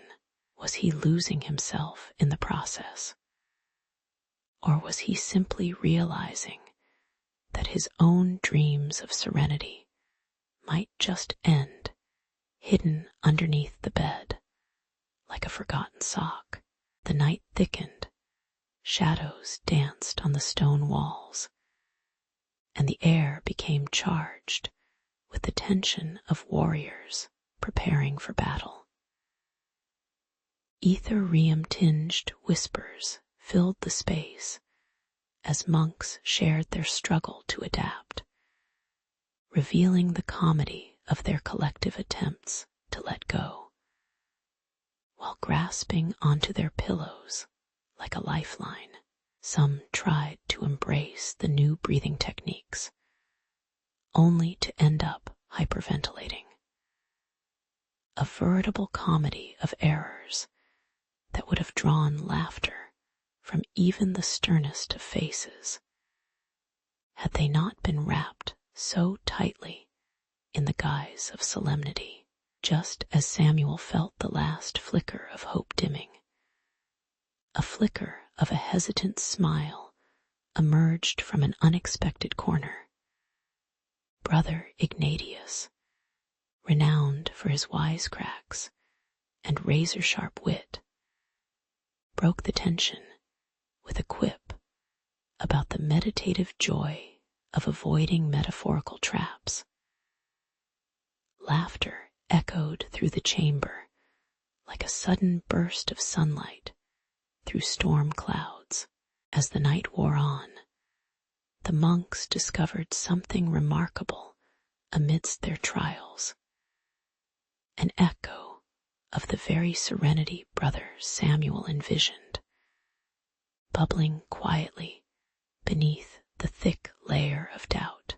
They were finding a rhythm that felt familiar yet new, as if they danced into an unknown age, uncertain but invigorated. Each struggling sigh and every sleepy chuckle seemed to paint a picture of shared vulnerability, unraveling tightly wound threads of tradition into something more fluid. In that moment, Brother Samuel realized that the night of trials was not merely an experiment. It was a bridge connecting the past to the present, the old ways to the new, and just like that, despite the shadows, he discovered that most profound peace often lies just beyond the veil of our deepest doubts. After all, serenity has a way of sneaking up on you when you're busy trying to sleep, like a ninja in a lavender-scented dojo.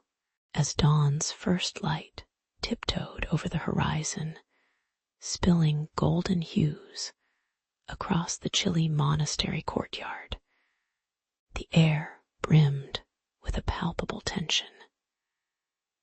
Inside, weary monks stirred from their restless slumber, eyelids heavy as lead weights.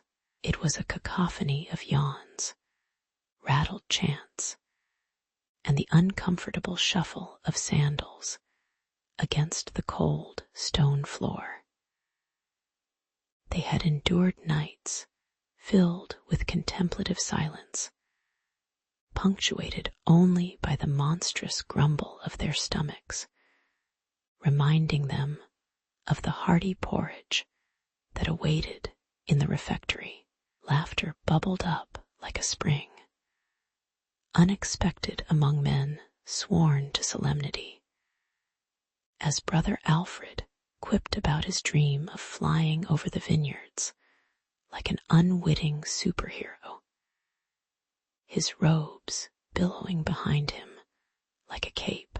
Oh, how the weight of tradition sometimes felt like a superhero's costume, a little too tight and way too serious for comfort. In that liminal space where darkness and light waged war, something extraordinary was brewing. Monks, some of whom had resisted the paradigm shift, like old man Brother Gideon, who muttered under his breath about newfangled nonsense, began to sense a curious peace settling upon them. It was as if they had discovered a secret ingredient in the age-old recipe of tranquility. The ancient echoes of their chants mingled with fresh harmonies, a sweet synchronicity that vibrated through the air like a well-tuned lute. It was a symphony, really, with each brother playing his part, from the support of laughter to the solemnity of stillness, infused by an all-encompassing understanding. Who would have thought that their relentless aspirations for sleep perfection would lead them to this shared space of profound serenity? It was then that Brother Samuel, a gentle soul often lost in dreams of holy pastries and peaceful visions, began to connect the dots. The fruits of their efforts weren't just born out of exhausting rituals or whispering secrets to the night owls. No, the true heart of their newfound tranquility lay in something far more powerful: unity, the sacred bond they had forged among themselves. Like a well-crafted tapestry, each monk, colorful, textured, and unique, added an essential thread to the greater design. The realization washed over him, bright and warm, much like the sun cutting through the morning mists. One might even say it hit him harder than a medieval night at a bean feast. And Samuel chuckled at the ridiculousness of that thought, feeling a swell of joy in his chest, an unexpected epiphany amidst the chaos. As they gathered to speak openly, the air was heavy with the scent of incense and old parchment, mingling with an undercurrent of fresh coffee. Let's be real, Holy Spirit or not, caffeine was key. The brothers, whose faces bore the marks of hard labor and relentless prayer, were now united in spirit, ready to embrace both the ancient and the innovative. It was a monastic covenant, an agreement so powerful it felt like the wind had shifted, carrying with it the laughter of saints and the wisdom of ages. They vowed to blend tradition and progression, pouring the more profound knowledge of their experiences into a pot now rich with spices, both familiar and new. Smiles danced around the circle, mirroring each man's resolve to turn the ancient ways into something dynamic. As Brother Hugo excitedly noted, it was like Wi-Fi for the soul. Who knew enlightenment could come with a strong signal, with a lightness echoing through their hearts and minds? The monastery stepped into a new dawn, leaving no stone unturned in their quest for harmony. The trials that once felt insurmountable faded like the last glimmers of night, replaced by a shared commitment to embrace the richness of their brotherhood. They may have started as solitary figures wandering through dim-lit corridors, but now they marched together, a veritable Avengers team of devotion and mindfulness. The once serious air thickened with laughter and camaraderie, like a warm cloak spun from the threads of understanding and respect. And as the sun fully rose, casting a magnificent glow over the stones of their sanctuary, the brothers stood shoulder to shoulder, ready to face whatever challenges awaited, unified in their quest for both sleep and sacred connection. As the dawn broke, painting the silent monastery in hues of gold and lavender, an unusual peace washed over the cloisters. The air was rich with the scent of fresh bread, rising like warm memories shared among old friends. Brother Samuel, tapping into a blend of ancient bedrock and modern pizzazz, stepped into his role as keeper of tranquility with the confidence of a seasoned librarian wearing a superhero cape. Each dimly lit corner became a sanctuary for meditation, where the monks, clad in their earthy robes, embraced their newfound practices. They shuffled about the monastery like serene ninjas, whispering wisdom in hushed tones, mindfulness trailing in their wake like the sweet smell of incense wafting through the stone halls. In the weeks following their transformation, the brothers engaged in nightly sleep rituals that would have made any hipster coffee shop proud. They lit candles crafted from beeswax, the soft glow making shadows dance like toddlers at a birthday party, each flicker inviting deeper contemplation. The sound of chanting filled the air, resonating through the ancient stones as they settled into their meditative states. They shared laughter over humorous anecdotes, discovering that the sweet spot between enlightenment and ridiculousness was, indeed, a groovy path to walk. Brother Samuel encouraged them to embrace both the serious and the silly, reminding them that even the most somber monk can sneak in a chuckle now and then, preferably during late-night prayers when sleep kept knocking at the door. As they embraced a more modern understanding of sleep, the monks began experimenting with techniques ranging from the bizarre to the improbable. They learned to honor the sanctity of naps, recognizing that even warriors of righteousness need a brief respite after righteous fights, like a Jedi after a lightsaber duel.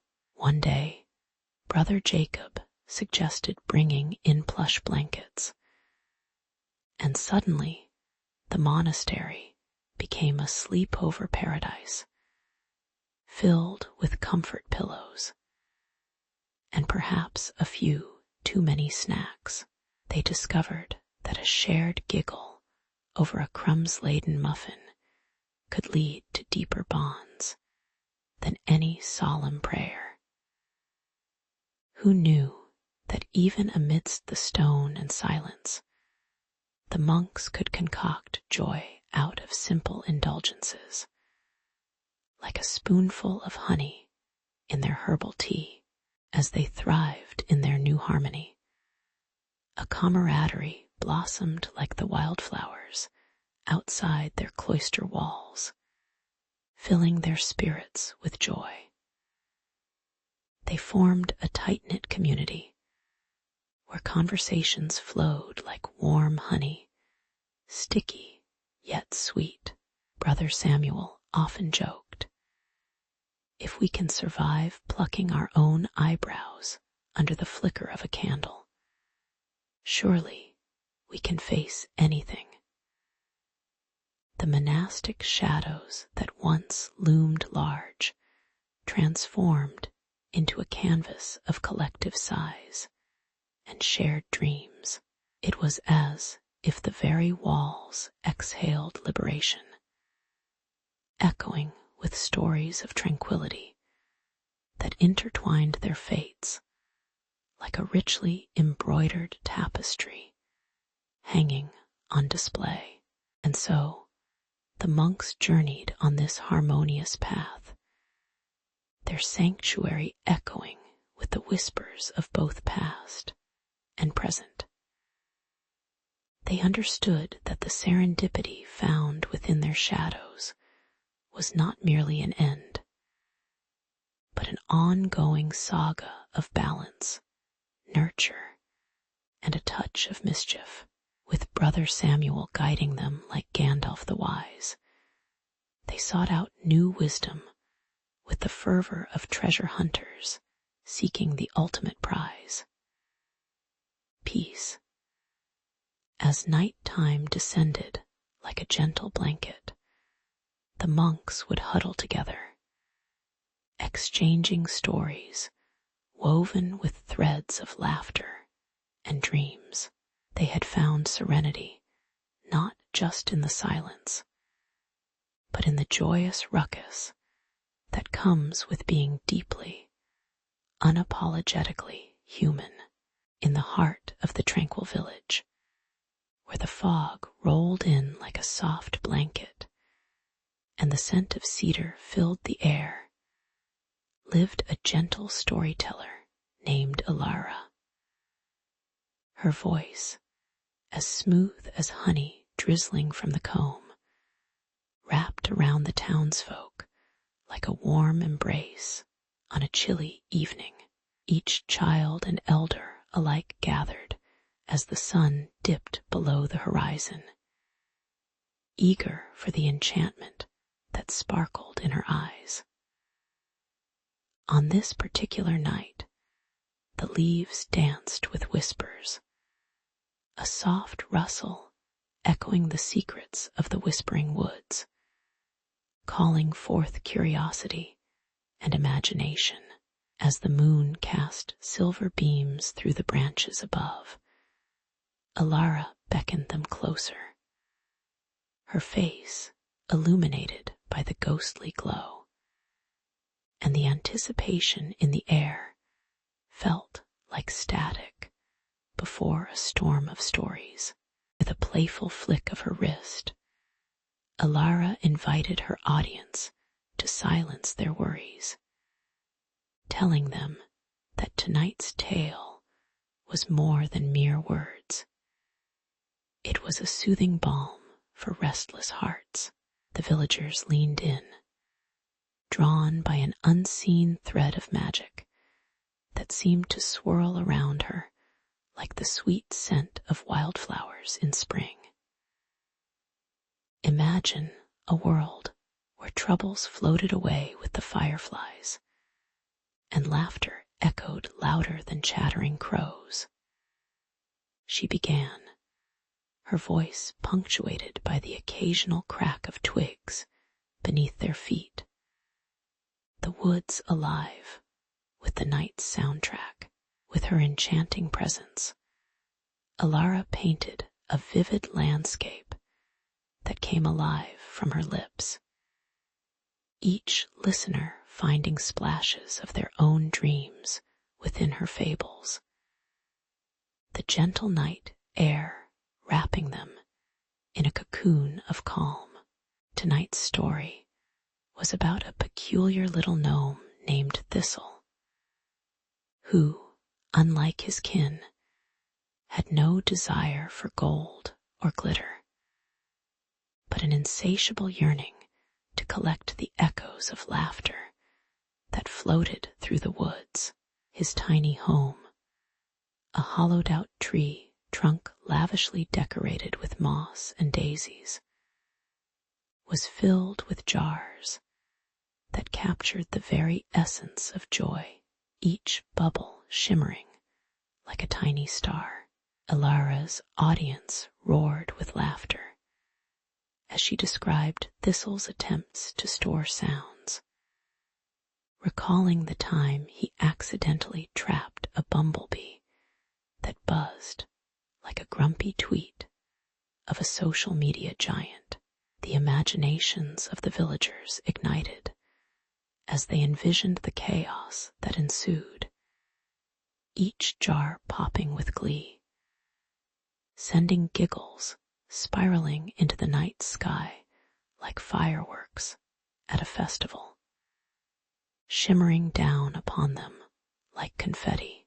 As Alara spun her tale, she revealed Thistle's journey through the whispering woods, where shadows and moonlight danced like old friends, weaving a thread of connection between the known and unknown. The stories whispered to him, echoes of ancient folklore floating like feathers on the breeze, weaving through the trees and stirring the leaves into a joyous symphony.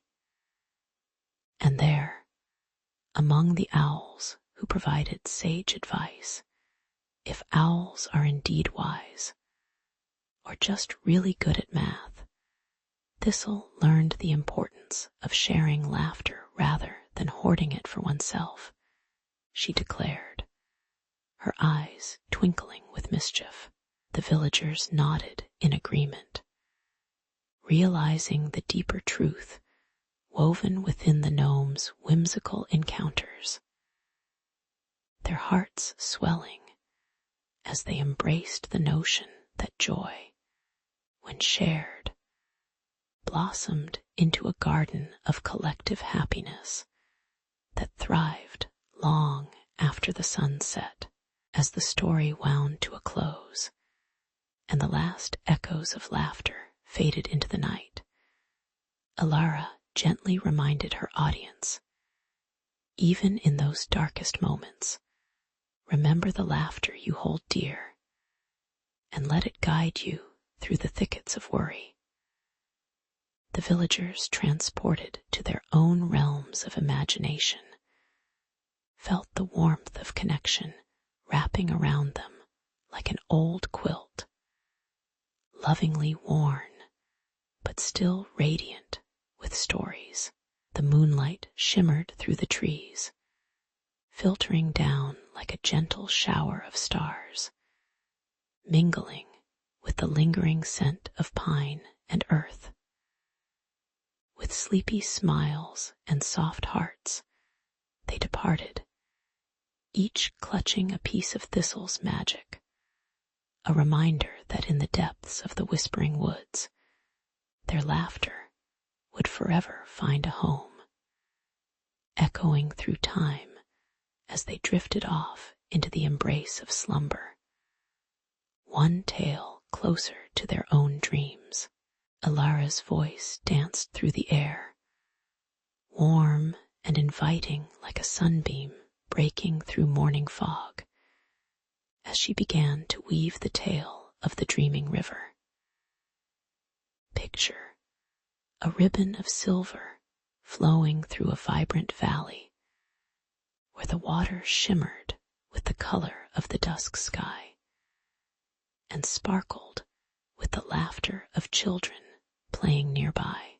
The river, kissed by the gentle caress of willow branches, beckoned weary travelers who sought a moment of reprieve from life's relentless grind, an oasis of tranquility in a world too often lit with chaos. A sweet, earthy scent wafted from the banks, mingling with the fragrance of wildflowers, lulling even the most restless to a sense of calm, like a warm quilt fresh from the dryer on a chilly evening. Resting beside the dreaming river, one might find themselves surrendering to the inviting lullaby of the waters, blissfully unaware of the mischief lurking just beneath the surface. But not all was as serene as it appeared, for a troublesome spirit named Rooker had taken a liking to this idyllic sanctuary. With a name that sounded suspiciously like a villain from some long-forgotten fantasy movie, Rooker reveled in his role, stirring the waters with the energy of a caffeinated raccoon. To the villagers, he was the embodiment of dread, a trickster who tossed aside calm like a child throwing a tantrum, causing ripples of fear to spread among those who dared to dream by his tempestuous domain.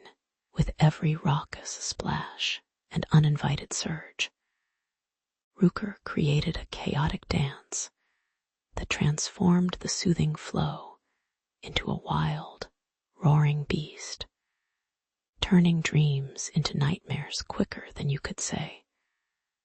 Repeatedly devours whole pizzas in one sitting, The villagers trembled, tossing their dreams into sleeping bags rather than tempt fate at the river's edge.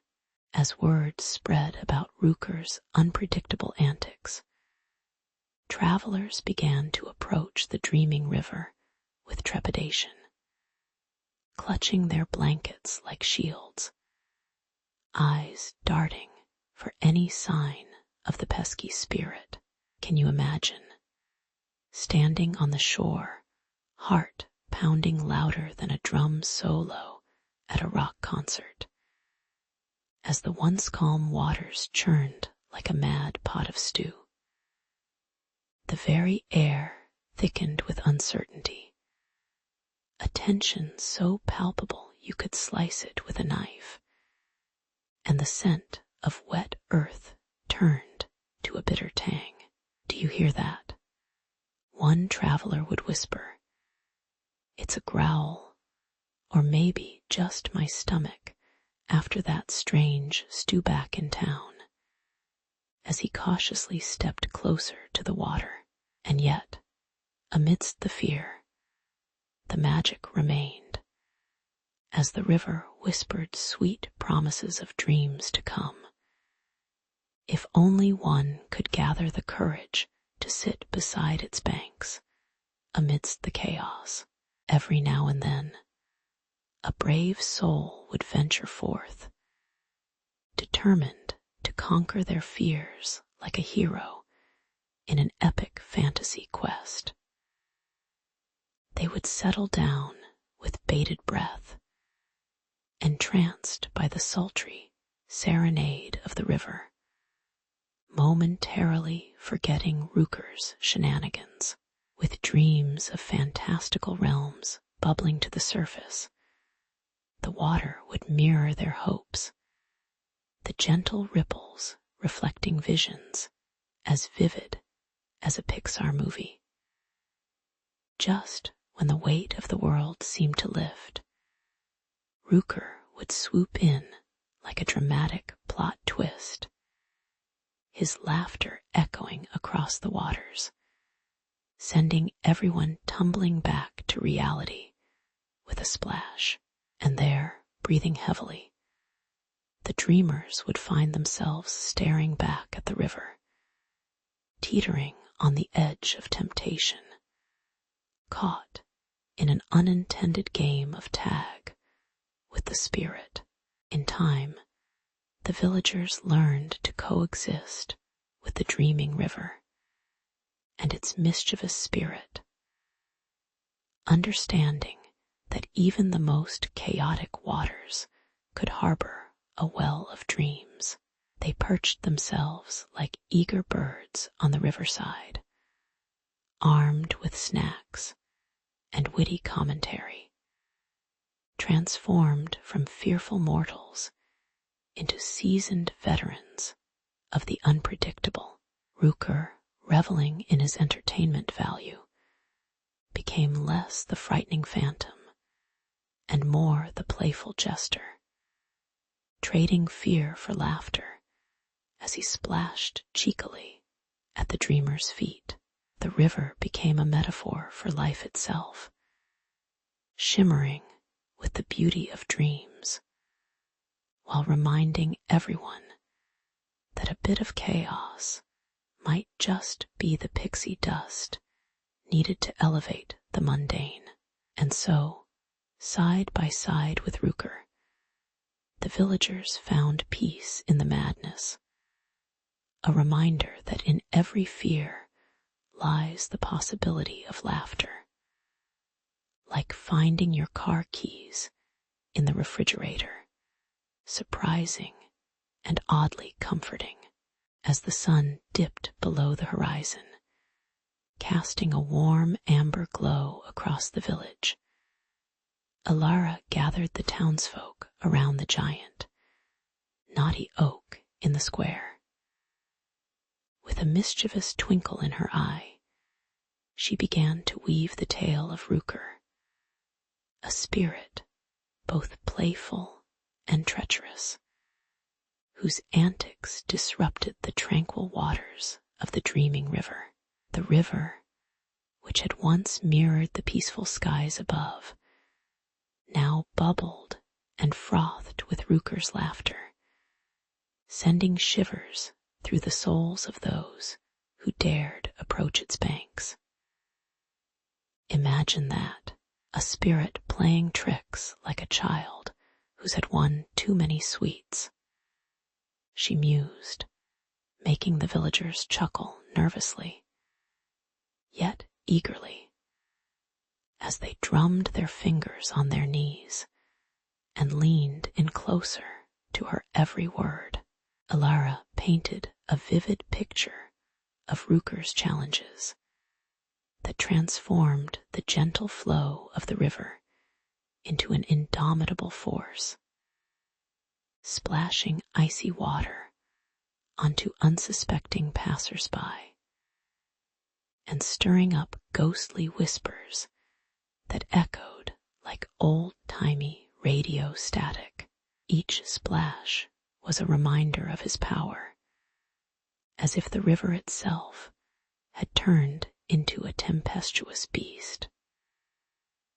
The smell of damp earth filled the air, each scent wafting through the villagers' noses as they recalled lost boats and baffled fish. Do not fear, my friends, for every challenge brings a chance, even if it's as messy as a cat in a bathtub. Alara quipped, her voice weaving comedy into the caution. With each word, a sense of camaraderie overtook the villagers, their hearts beating faster, not from fear, but from the thrill of what they might accomplish together. Inspired, they began clenching their fists, whispers of courage flowing like an ancient river within their very souls. The children, eyes wide and bright like the moonlit waters, crowded around, imagining their own brave tales of heroism. As if they were mini Rookers in training, they felt the rough bark beneath their fingertips and heard the distant rustle of leaves in the evening breeze, a soft reminder that they were not alone in their fears, a collective acknowledgement that they could face the storm brewing just beyond the safety of their village borders. Alara sensed the energy rising, and with a flourish, she challenged the villagers to confront Rooker's mischief head-on. Why not make peace with this troublesome spirit? Instead of running away faster than a cat dodging a bathtub, let's confront him with our unity, she shouted, her voice soaring above the night's serene sounds. The villagers chuckled at the irony. Instead of a battle of wills like some old-time gladiators, they would arm themselves with good humor and a cauldron of courage. With their imaginations sparked bright as fireworks, they began to plot how to charm Rooker back to a more friendly frolic, with laughter instead of fear. The air was thick with the scent of adventure, setting their hearts alight with the promise of impending excitement. As the villagers stood united, the soothing lull of the dreaming river flowed around them, seemingly in agreement with their newfound determination. Together, they envisioned a future where Rooker's laughter would add to the river's charm rather than drown out their joy. With a deep breath, they prepared their hearts and minds, their spirits like sails unfurling into the wind. Hand in hand, they embarked toward the river, ready to transform fear into friendship, laughter into kinship, and mischief into mirth, who knew facing a river spirit could be like a game of dodgeball with the universe. Elara mused as they stepped forward, her every word sending ripples of hope across the water, a promise of harmony waiting just beyond the ripples. As twilight dipped its brush into the shimmering river, the villagers of Elder Grove stood together, an unspoken determination pooling in their hearts. Elara, a beacon of resolve, took a deep breath, the sweet aroma of wildflowers mingling with the cool evening air. The water gurgled ominously, reflecting their uncertain faces and the vibrant hues of the setting sun. With the spirit Rooker lurking deep beneath the surface, the villagers knew they were facing not just a force of nature, but a challenge that could change them forever. They exchanged glances, each one echoing a promise.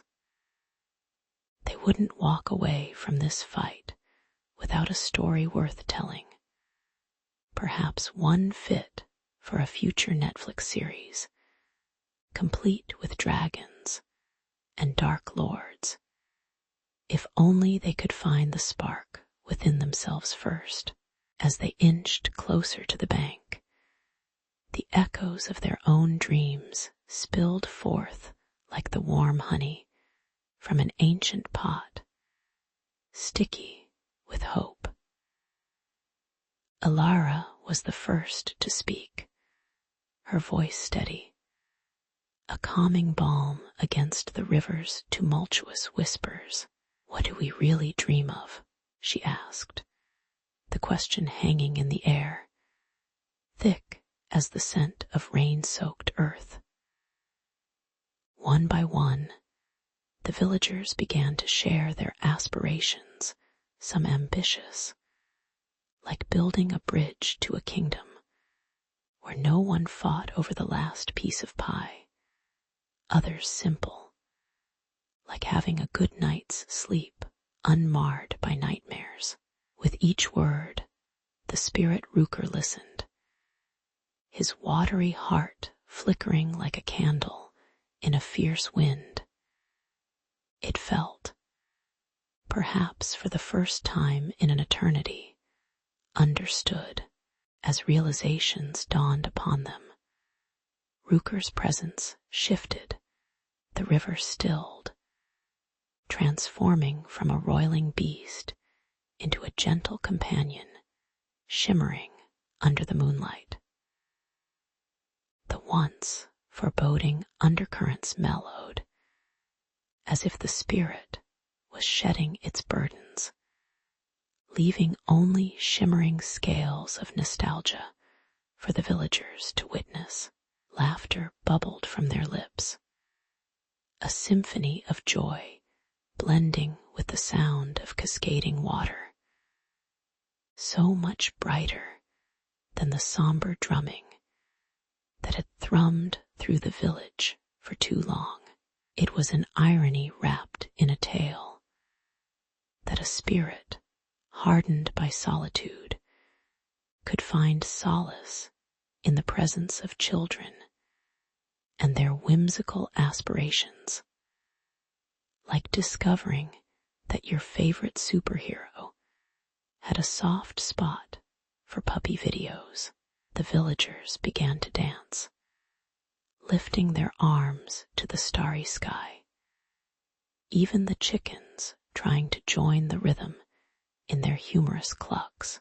A newfound lightness wafted through the air, like the scent of freshly baked bread wafting from the ovens of the village bakery on a cool morning.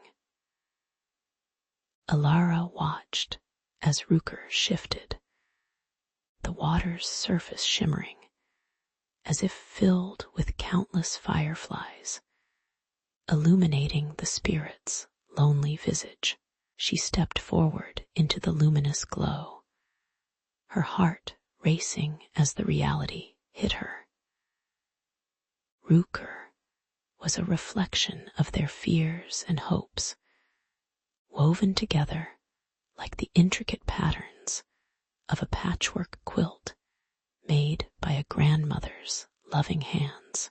In that moment, she offered her own dream, a vision of a world connected not through fear, but through laughter and shared stories, dodging the bumps in the road like a hero in a car chase scene. And with each shared dream, she saw Rooker's form soften, the hard edge of his spirit giving way to the tender yearning for connection. A narrative weaving itself into the very fabric of the river's flow. As dawn finally kissed the horizon, peace flowed back into Elder Grove, mirrored by the once tempestuous waters. The villagers cheered, a giddy mix of joy and relief washing over them, mingling with the morning mist like a refreshing lemonade on a hot day.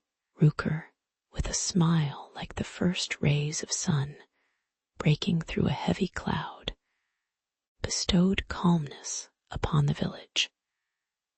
The river, now a loyal friend, instead of a ghostly threat. Elara, standing proudly among her comrades, thought of how the bravest battles are often fought not with swords, but with the courage to connect, to embrace not only the dark shadows of history, but the lightness of dreams.